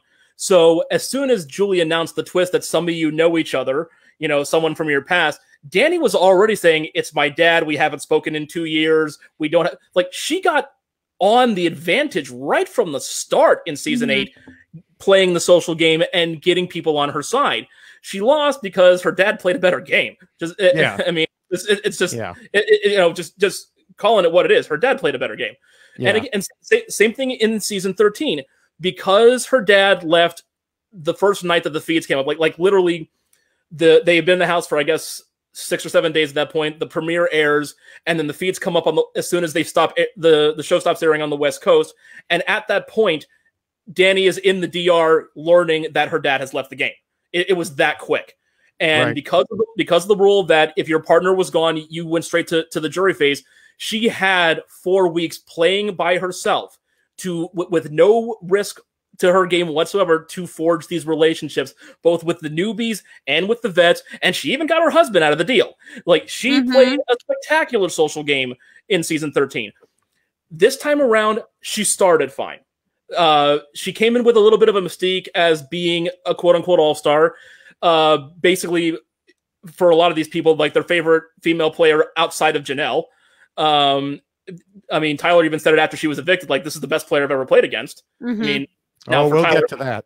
For Tyler, consider the sample size. But damn it, you're stealing my joke. But because she started planting so many seeds, and because she started projecting so much with all of her scheming and her lies and her rumors, it honestly became harder for her to socialize, because you're going behind everybody's back. And you're very obvious about it. I mean, this is what Ronnie had to deal with in season 11. Back then, people would criticize him for talking game with everybody, to the point where once he was HOH and made his decision week 1 to not vote out Shima. You have Russell harassing him every single day, going ratty, ratty, ratty, and basically locking him in the HOH room. But it's like when you're the culprit, when you're the obvious culprit, you can be as nice as you want, you can be as friendly as you want to your friends, but everybody's going to think you're up to something. Yeah. And because of that, it just grows the target on you and puts you further down the pecking order. And I think that's why Cody and Enzo really didn't have a problem voting her out. That's like what Danny said to Julie that hurt her the most, that it was unanimous, that not even Cody voted to save her. It's like because she had done so much as far as just sneaking around that she became a liability. Right. Yeah. Now, in Kevin's interviews, moving on to him, he called out, the friendliness that she was talking about. He called it out as fake, which is what it really was, which is why he also said, "Why would I want to go hug these people? I've had enough of their fake hugs." And it seemed like he just couldn't go with the flow of that fakeness. I mentioned earlier that he told Mike Bloom he had a lot of difficulties connecting with people in the house, and it never really changed. And he admitted to Julie that he's awkward and has difficulty communicating his thoughts without coming across as being strange. As a specific instance, he said he felt like he still didn't know Cody or what to say to him, and considered Cody intimidating, though Kevin admitted that was his own baggage he was carrying, because he was never a cool person, and it's hard to have conversations with other people who are perfect and nice. So, like, Jessica, I don't know how you manage to have a conversation with me every week. It's a struggle. That. Yeah. You saw me before I might set up. I'm like shaking. Yeah. I'm getting sweaty. Like I can't do it. Yes. You definitely affect me every time. So yeah, it's very, very difficult. And I empathize. I was a bullied kid growing up. I was awkward. I was social. I was antisocial. I still am. I'm sure that there are people watching this right now going, "Who the hell is this dork making these horrible jokes?" I get it. It's part. How dare they say that about Jessica? Oh. but boy, you're just on tonight, aren't you, David? Look at you. No, it's a process, and I lost my microphone. There's a lot that goes into anxiety, and everybody experiences it differently. I experience it differently than Kevin does, and sometimes I mean I've been in and out of therapy for years. There's stigmas around it that need to go away, but it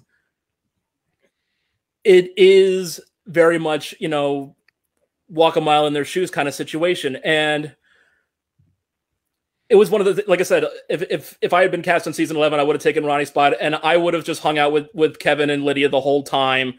And I would have moved to LA so much faster so I could hang out with them in West Hollywood and just party with them. It's like those were my people. I would have been put in the Brains clique, but I would have been with the Outcasts, or the Offbeat, sorry, as they were called. Poor Casey and the Banana. But But yeah, I get it, and that's why that first week, Kevin bares his soul to Cody. Says, "I'm feeling awkward. I'm feeling vulnerable. I'm sorry that I haven't been as social with everybody, but I'm getting a weird feeling right now. It's my hang up. I understand that, but please understand it and don't put me up." And then Cody put him up anyway. Yeah, and exactly. and again, Cody not only put him up, but had the audacity to say, "You're not allowed to take it personally." It's like everybody takes it personally. It's like you're telling them that I'm trying to take $500,000 away from you. Yeah. You know, it's like I can respect it from a game perspective, but don't tell me that my emotions don't count. And I really don't think that Kevin ever got over that.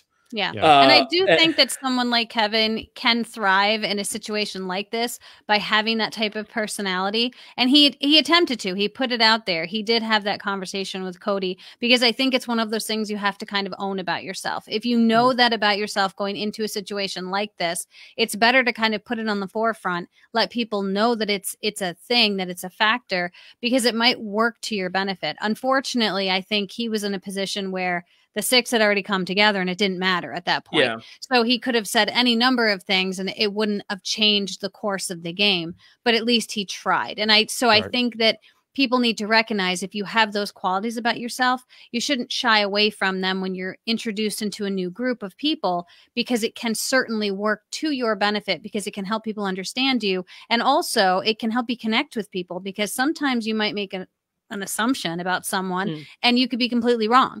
And having that conversation might actually forge a relationship you never expected. So he tried. He certainly tried to put it out there. So we have to give him credit for doing that. It just in this particular game situation, it didn't do him any good. Yeah, he's a naturally friendly, lovable person. Even when he's targeted, even after Cody put him up, they made peace. They apologized, because there were some weird emotions going on. We were both in the wrong. It got out of hand. I'm sorry. I'm still, you are my target, but as a person, I still love you and respect you and everything like that. I get it. It was hard. I mean, I think back to season 1. Like if season 1 had the same rules that today have, can you imagine a situation where Eddie, the eventual winner of that season, goes to Will Mega as HOH and say hey, you can see I only have one leg here. I'm not that confident in my abilities and comps. And then he gets nominated and says well, you can still play for the veto. That's the equivalent of what Cody did to Kevin week 1. And on an emotional and self-confidence level, it's just crushing. So credit, all the credit in the world to Kevin to even attempting to come back from that. Absolutely. Yeah. All right. Well, the 6th rule warns against being too much of a threat. And continuing with Kevin, he came out and joked to Julie that he was voted out because he's a threat. Then he acknowledged it wasn't true. And indeed, he was the nominee 5 times, and he wasn't evicted until the 5th time, which indicates he was a good pawn and nobody was worried about keeping him around. As he told Dalton Ross, the others most likely thought there would be no repercussions if they put him on the block, which pretty much means he was the lowest person on the totem pole of the whole house. That was a good read by Kevin on that one. Yeah, he read that one correctly for sure. Mm-hmm. Yeah. The only thing threatening about Kevin that I saw was that Cody figured Kevin would be the only one who would potentially put him up against Enzo if he won HOH. And, I think that's the only time that Cody's worried about being voted out. And he was probably right about that, but that was literally the only threatening thing about him.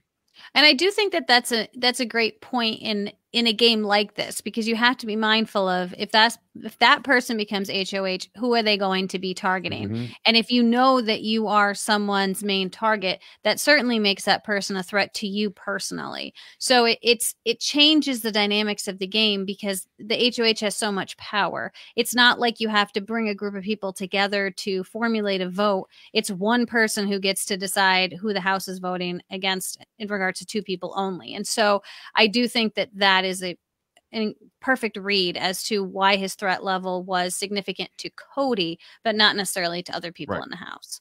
Yeah. And here we thought Ian was the ultimate pawn. But no, Ian thought he was the ultimate pawn.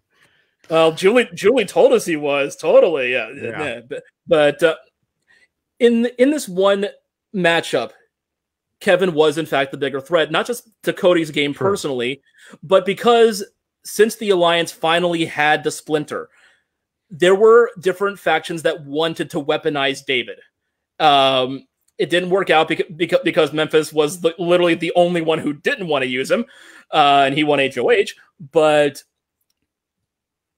between the two, David still had some use to some people, Kevin didn't, and the threat to Cody's game is real in the sense that Kevin was at least mildly competent in competitions. Like I said, he almost won that first veto. He was in a winning position before he screwed up that golf HOH. He did win a different veto. It was like, he has shown that he is capable.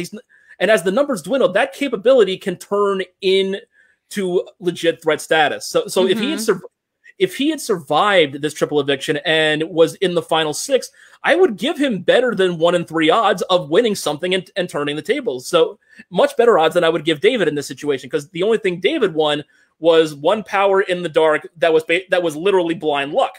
So, so from that standpoint, yeah, if I'm anybody, not just in the Alliance, but even Enzo's, like, between the two, Kevin is the bigger threat.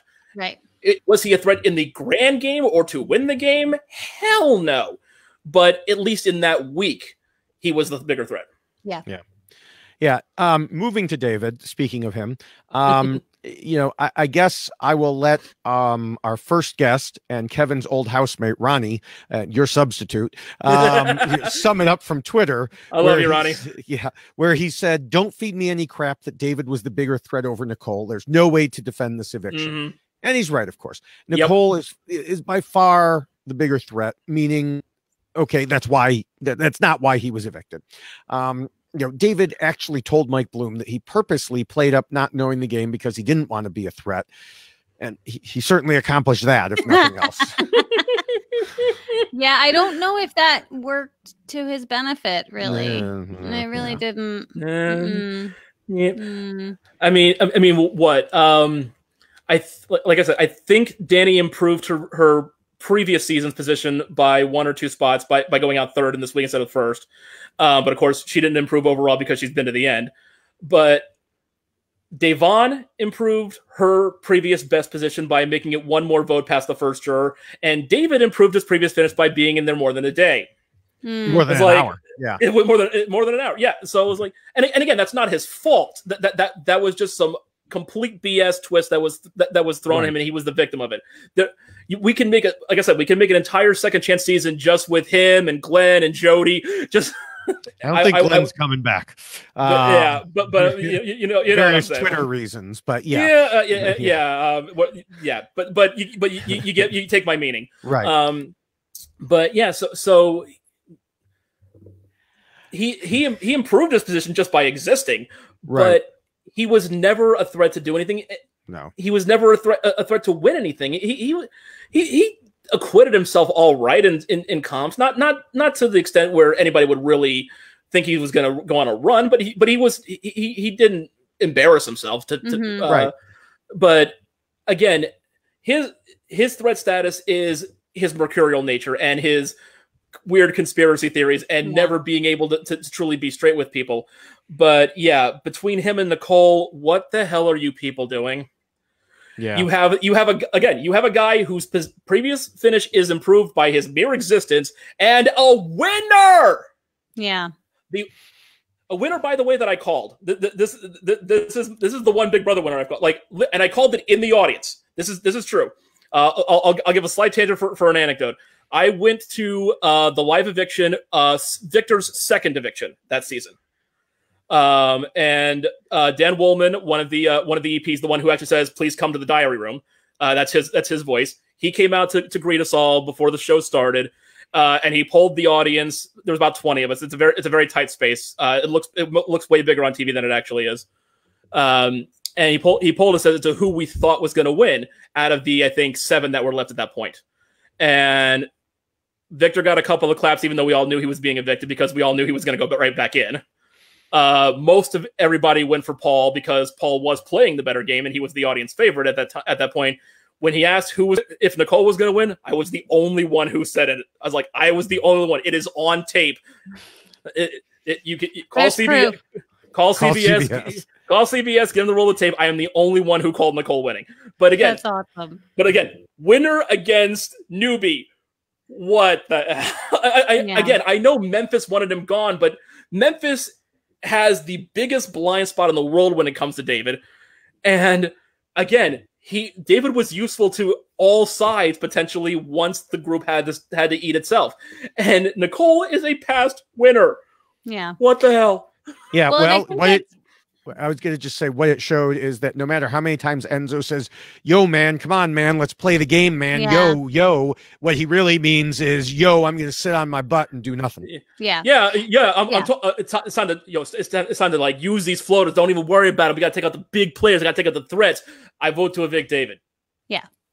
And I do think that it's interesting to look at the difference between someone who comes with kind of an army behind them, someone like Danny, who that could be viewed as someone who is a definite threat because they're clearly running the table, right? I mean, they're making all of the decisions and they're deciding who's going home and who's going to go on the block because they're winning the comps. And so that brings to it its own threat level because it's not just you. It's not just about Danny. It's about Danny and all of the people that come behind her. Whereas, Kevin and David, they didn't have that. So you can look at it kind of both ways. They're not threatening because they don't come with an army, but at the same time, they could be threatening because they are a floater and they could be scooped up by someone to be used. And unfortunately, I think David and Kevin both missed that aspect, and they tried, but it was you were trying against a force of 6, and they were too late to try to do that. And so they could have utilized that to their benefit and then become a threat because they were not tied to the 6, but they would have had to have tied themselves to another group, which they didn't end up doing. Right. I mean, I can see it from the standpoint of because they knew it was going to be a triple even before the stupid screens behind Julie went off.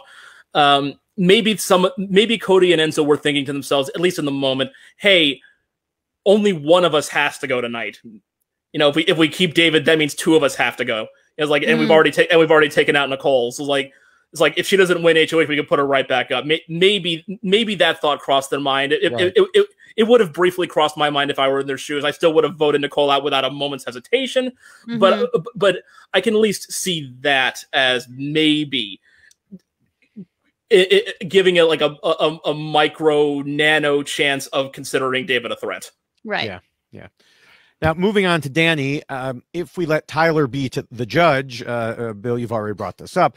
She's like the best player I've ever played against in my life. And, you like I said, you stole my joke because it could be technically true because Tyler didn't exactly play against Big Brother super geniuses in his first season. Well, you're saying Sam wasn't an all-star? I'm not. Sam's I mean, he was more of an all-star than some of these people, but Sam's robot was an all-star. Yes. Oh, I thought you. Okay, sorry, wrong Sam. I was thinking of last season Sam, not 2 seasons ago. Too many Sams. It's.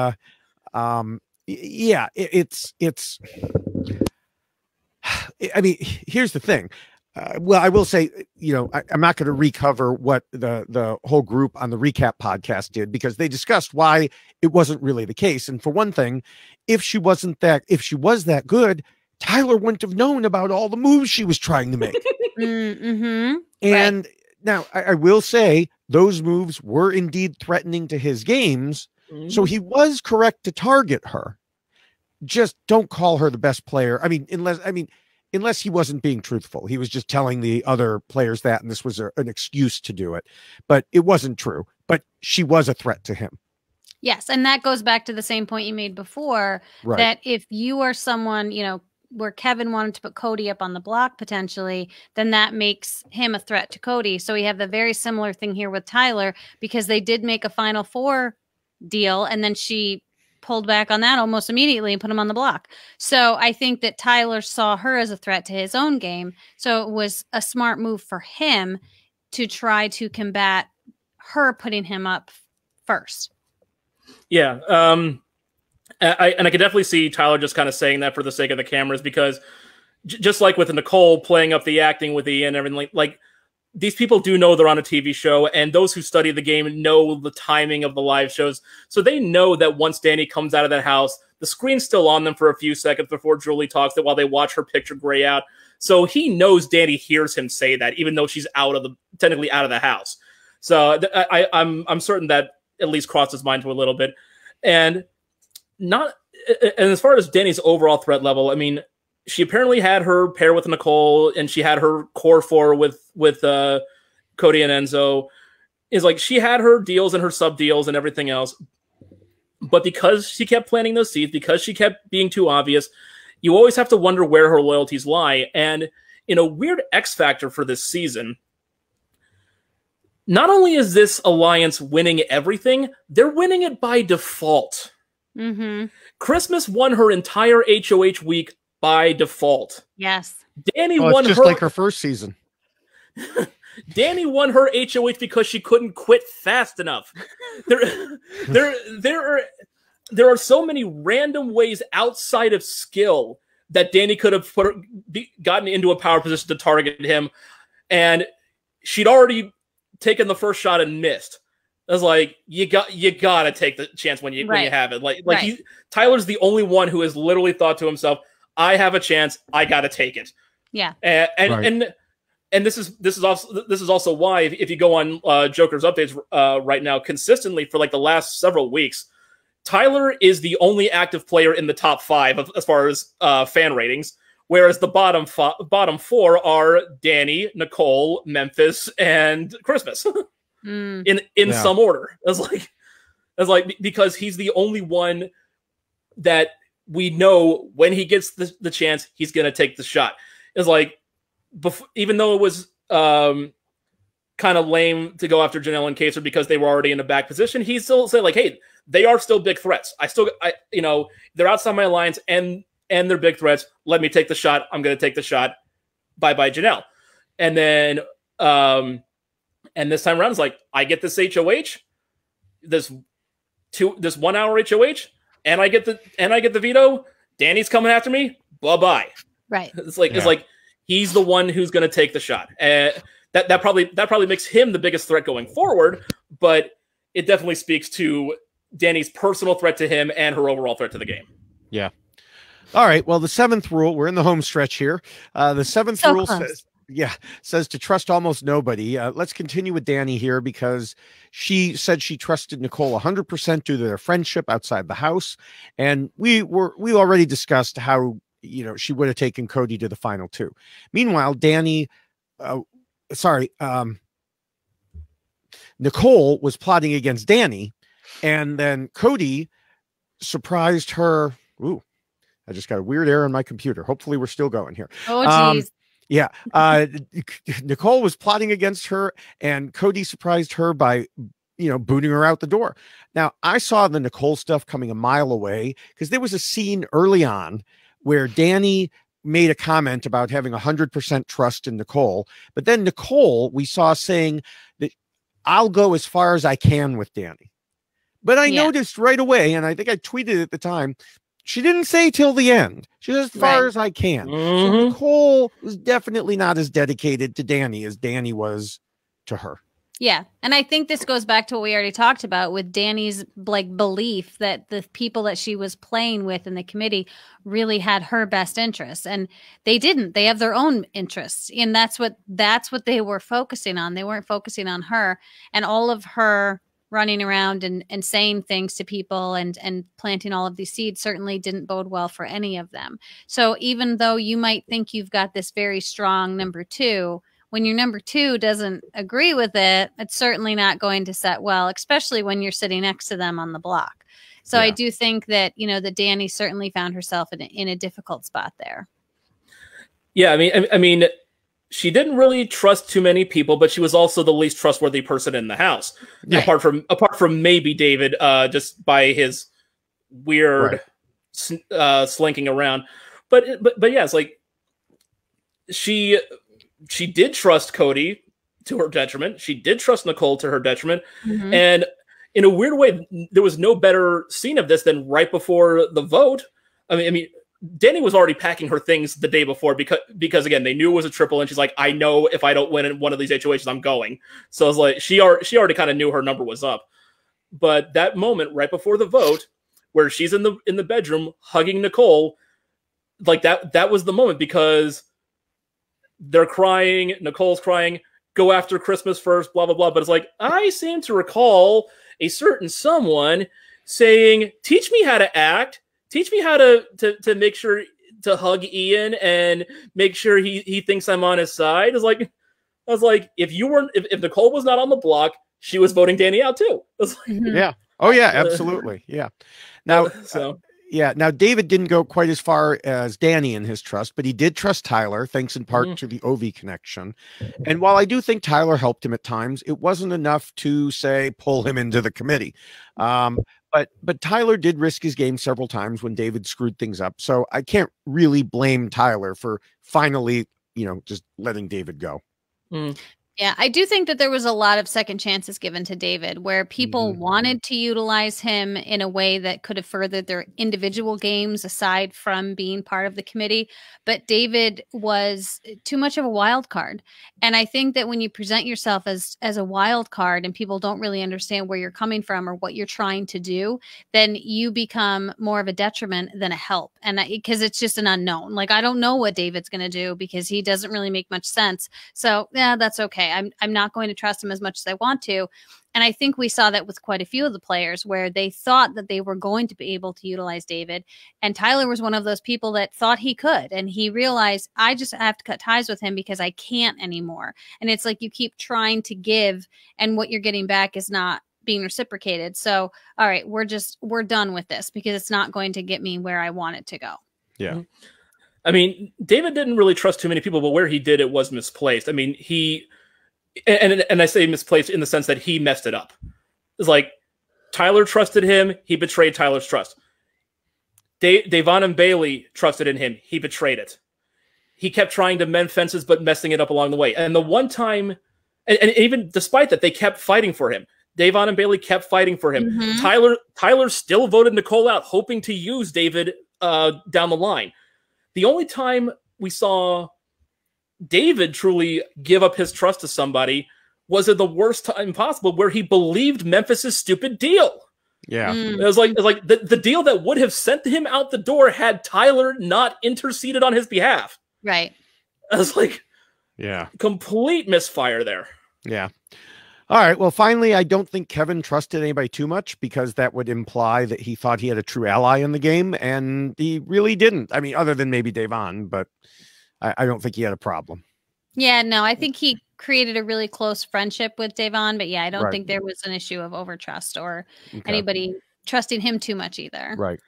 Yeah, I mean, if there was trust with Davon, it was too little too late at that point. Right. They were already so far down the numbers it wouldn't have mattered. I mean, he trusted Cody not to put him up the first week, see how that worked out. He trusted Nicole on the Ian vote, see how that worked out. He trusted his own gut instinct, see how that worked out. Yeah. So, yeah. He trusted himself too much. That was the problem. That was it. All right. Appendix A deals with the jury phase of the game. Earlier, we discussed how Kevin's jury vote threat was a bad idea, although he was the target anyway, so it didn't matter. Besides that, I do think, Bill, you may have mentioned some jury implications, but I don't really think there were many. I do think the committee knew that they couldn't bring either Kevin or David to the very end because there might have been enough vindictiveness among the jurors to vote for Kevin or David to win, as shocking as that would have been, especially for David. But that's about all I have for this appendix. I think what's interesting and what people are probably considering at this point is the jury is going to be mostly full of committee members, right? I mean, that they're going to be a very large chunk of the voting population on the jury. Yes, potentially about half and half. Yeah, 4 and 5 basically, or 5 and 4 if Enzo's in the final two. Right. So that's got to come into your mind a little bit when you're deciding who to cut and when to cut, because these are people who are now going to be on the jury, and these are people who you've been scheming with all along. And so I do think that could have some effect on the order in which we see everybody sent out of the house. And I think that Danny being the first of those individuals sent they can all argue it makes sense, and they can all justify it when she's sitting in that jury house, and if she's giving them a hard time. And Tyler already kind of leading with, you were the most threatening person I've ever played with, or the most, scary person I've ever played with. So he's already kind of planting those seeds. So I think they're all going to be doing that as we move forward. Among the three ousters, Tyler has the best chance of getting Danny's vote in the end, because he basically said it's a game move and it's respect. It's you were coming after me. I have to make the move first. Whereas Memphis has no chance of getting David's vote in the end. And I mean, Memphis even said that if David got to the end, the only way he was going to get his vote is if he somehow said, "Surprise, I'm actually a Big Brother expert and I played dumb the whole time, and here's the receipts to prove it." I mean, Kevin threatening Cody's vote, I believe him when he say he's not going to vote for Cody, but he said that to everyone, so it kind of holds no weight. Maybe I think Cody could just say, "Hey, I'm good sacrificing that one vote." The one thing I kind of worry about, Danny said this a few weeks ago, I think I want to say week 2 or week 3, when there was the first slight hint of a crack in the alliance. And she said something to the effect of, "You better not send me to jury, because I will poison that jury. I will be the queen of poisoning that jury against whoever I want to." So I don't think she'll poison them against Tyler, because I think she'll respect the game move, but I can easily see her trying to poison against Memphis or Christmas. Yeah. All right. Well, with all that said, we're at the end here. So, Bill, we'll start with you. What are your final thoughts about these three? I try not to steal all my jokes. Obviously, we got more game in this one episode than we got the entire season to this point. And even then, it was kind of a letdown, because the first 2 were the ones that we all knew were dead to rights anyway. So that said, I do like Kevin and David as characters, and I do know that Kevin is a capable game player. He just wasn't able to do it for whatever reasons this season, as we've gone over. Danny acquitted herself well, and she went out at the right time. I think it was a little bit lame to basically repeat HOHs and vetoes for that for the triple. And people lied to me about Will. I was like, I wanted a week of Will, damn it. But I mean, like I said, this is definitely going to be a down season. But normally this is the part of the jury phase where the best moves happen. So Taryn and others have complained, it's like that we're missing some major gameplay points by doing the triple now, but the way I see it, this episode doing it right now, one, it cuts the field by a third and gets us closer to the end. And we, even if it was planned for this exact date from the beginning, it forced the issue and finally got us to the point where we actually have to do something. It has been so depressing to see nothing happen week to week, to see the racial stuff going on, to see the show constantly protecting Nicole's image and reputation when it very much should not be at this point. But I will say that when we finally got the game in the last hour, I felt like I was watching Big Brother again. So it took us way the hell too long, but I do have at least some hope that we're going to have a satisfying conclusion. Now, I won't spend too much time because I'm pretty sure David wrote his final words last week when he predicted that these were the 3 people that were going to be. So I have a sneaky suspicion we're going to get an earful from David because he was prepared for this. But I will say this. I do think that we had 3 people go home this week that, although 2 were very expected and Danny was the most expected of the 6 to go home, we did get to see a lot of incredible play because it happened so quickly. And that was a fun thing. It was a nice change of pace. And we did at least get to see some moves happening at a very fast pace. That being said, it was rather predictable at the same time because Kevin has been put up. This is his 5th time. David was someone who'd been put up multiple times, and Danny was clearly on the outs with her committee members, even though she might not have seen it that way. So I don't think overall this was a big shocker for anyone this week to see that these were the 3 people that got sent home. It would have been great to have someone win an HOH and throw things off and mix things up a little bit. But unfortunately, that's not what we got. What we got was a lot of more of the same. The same people winning the comps, the same people winning HOH, and the same people being put up on the block. And now we have Danny and Nicole to add to that.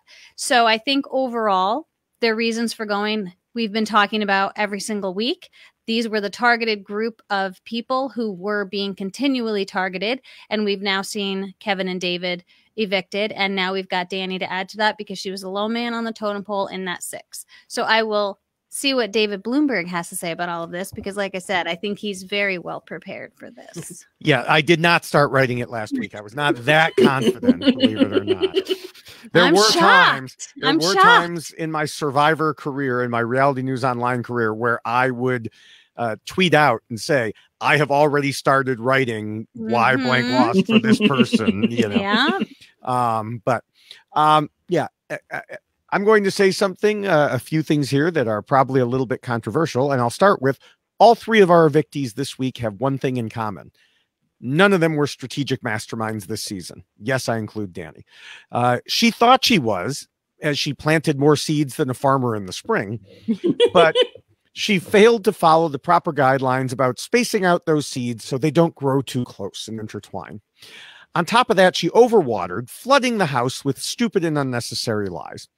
We mentioned earlier that Adam Klein said in the podcast last week to never tell an unnecessary lie, but she kept doing it and never realized how much it hurt her standing. In the second rule, I said Danny wasn't at all being subtle in the way she wanted to control everything. But the fact is she wasn't subtle about anything in this game. She claimed that her plan was to lie low, but if she thought that was lying low, I'd hate to see what going full steam ahead would have looked like. David was in many ways the opposite of Danny. Yes, he also told unnecessary lies, lost the trust of others, but it wasn't so much he was playing too hard. It was that he had no clue how to play. So he was fumbling around in the dark, metaphorically this time, as opposed to literally in his first attempt. Kevin was trying to scheme and plot, but he just couldn't form relationships. Some of it goes back to the racial reasons we've talked about previously, but a lot stems from Kevin's own behavior. He admits he was awkward and couldn't connect to others, and we saw how he blew up any chance of outsiders getting together with his ridiculous conspiratorial attacks on Janelle and Kaser. Yes, that was a long time ago in the game, but it set the stage for the committee to rule everything. Danny was a loyal member of the committee, and she would not waver. When she had the chance to get rid of Tyler, she took out her friend and ally Ian instead. She thought this loyalty would get her further in the game, but instead it was rewarded by being the first person voted out from the alliance. All 3 of these players failed to realize that they were being pitted against one another early so that they would vote out the others before everyone could band together to support one another. In one way or another, each one of them was promised a higher position with the all-powerful core alliance, and each of them was lied to. But they chose to believe it until it was too late. Kevin and David knew it was coming because they eventually figured out their positions in the game. Danny had no idea, and she put herself on the outs just as much as the other 2 were. All 3 were out-strategized by a wide margin, and each contributed to their own undoing. And that is why Kevin, David, and Danny lost. Round of applause. You always wrap it up so nicely. Thank you. And speaking of wrapping things up, okay, we're over 2 hours and 15 minutes. So let's I know we have to tell Adam he's now lost the leading for the longest. Well, it took a triple to get him. It did. That's true. It is a triple. Yeah. So I do want to mention that although the rules are different for Survivor and Big Brother, behind me. There. And behind me too. And behind him. I see it behind That's you. Right. It is a great depiction of the Survivor rules drawn by Eric Reichenbach. You can get the 11:17 version, the one Bill has, at tinyurl.com/David Rules Poster 2. We also have another way to get the rules, so you can always have them with you. And that, of course, is t-shirt form. Woo! Just go to robhasawebsite.com or robhasapodcast.com. Click on the merch link near the top. Now, I also want to encourage people to check out the RHAP patron program at robhasawebsite.com/patron. Once you join, you'll see all the great perks Rob has for patrons, including tons of opportunities to interact with Rob, both on call-in shows, and like the 5-hour one he did this past Friday, or the weekly call-ins before each eviction episode, plus the Facebook groups and more.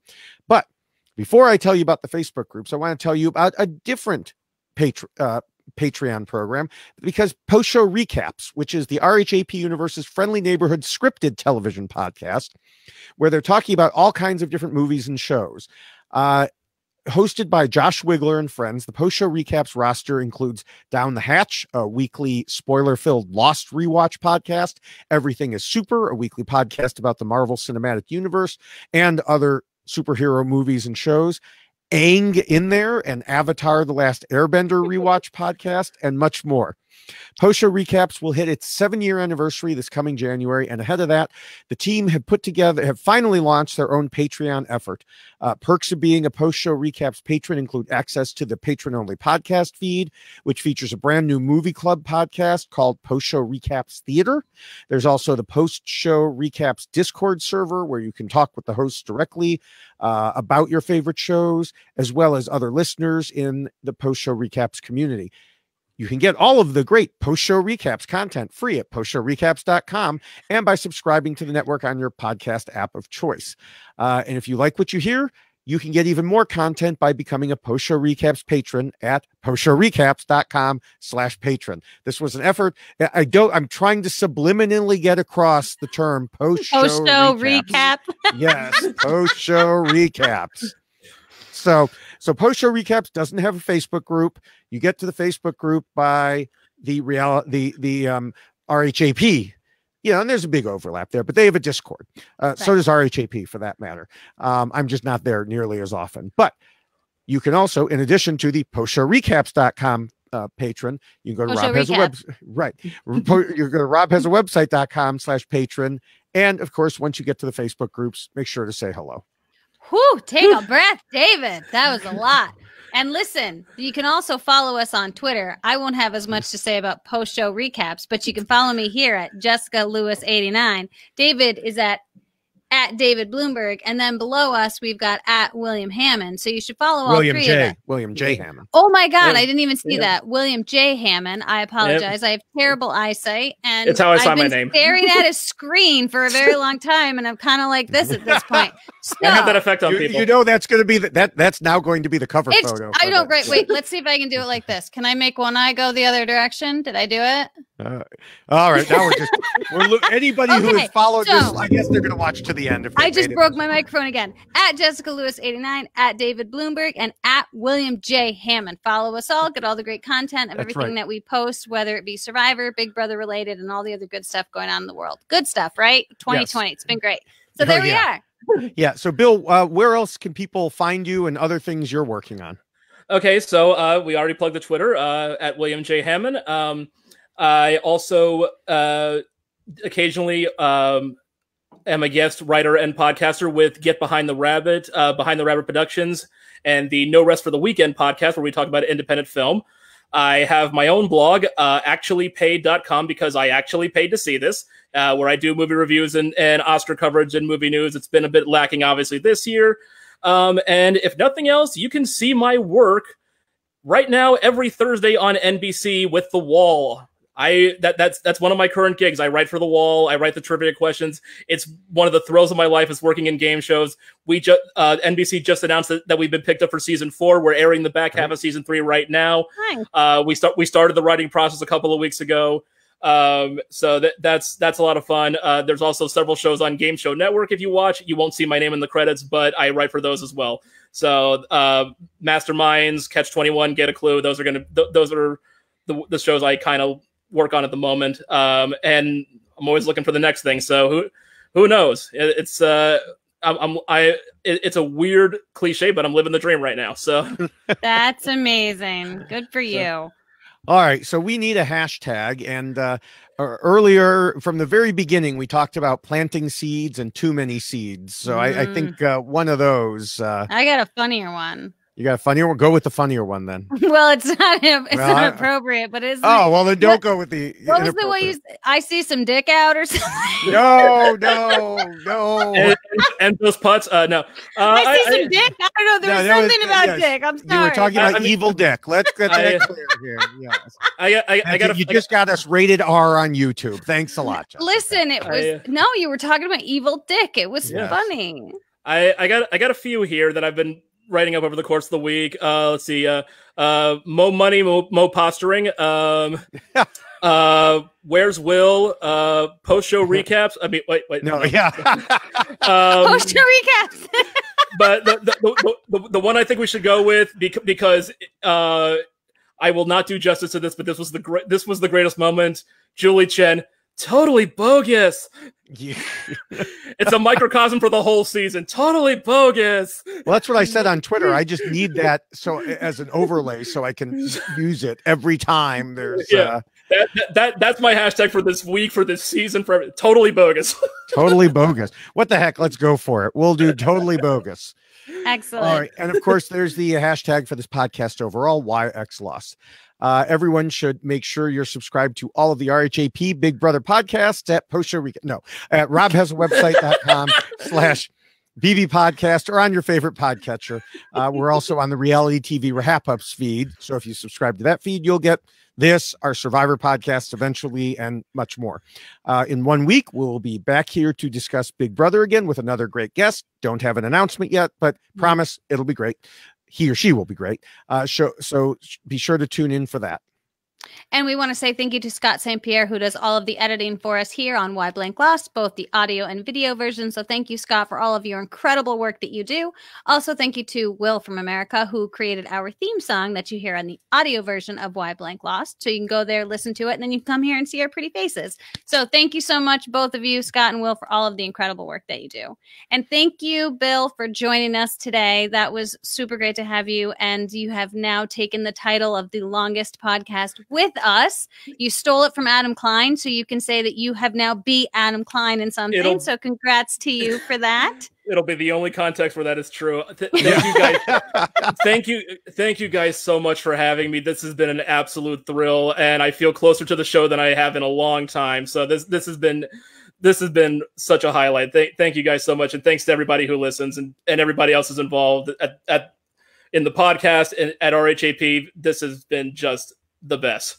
Good. Thank you. Thank you again. And, thank you for all your work back on Reality News Online too. Mm-hmm. So it was, I miss it. I really do miss it. I know.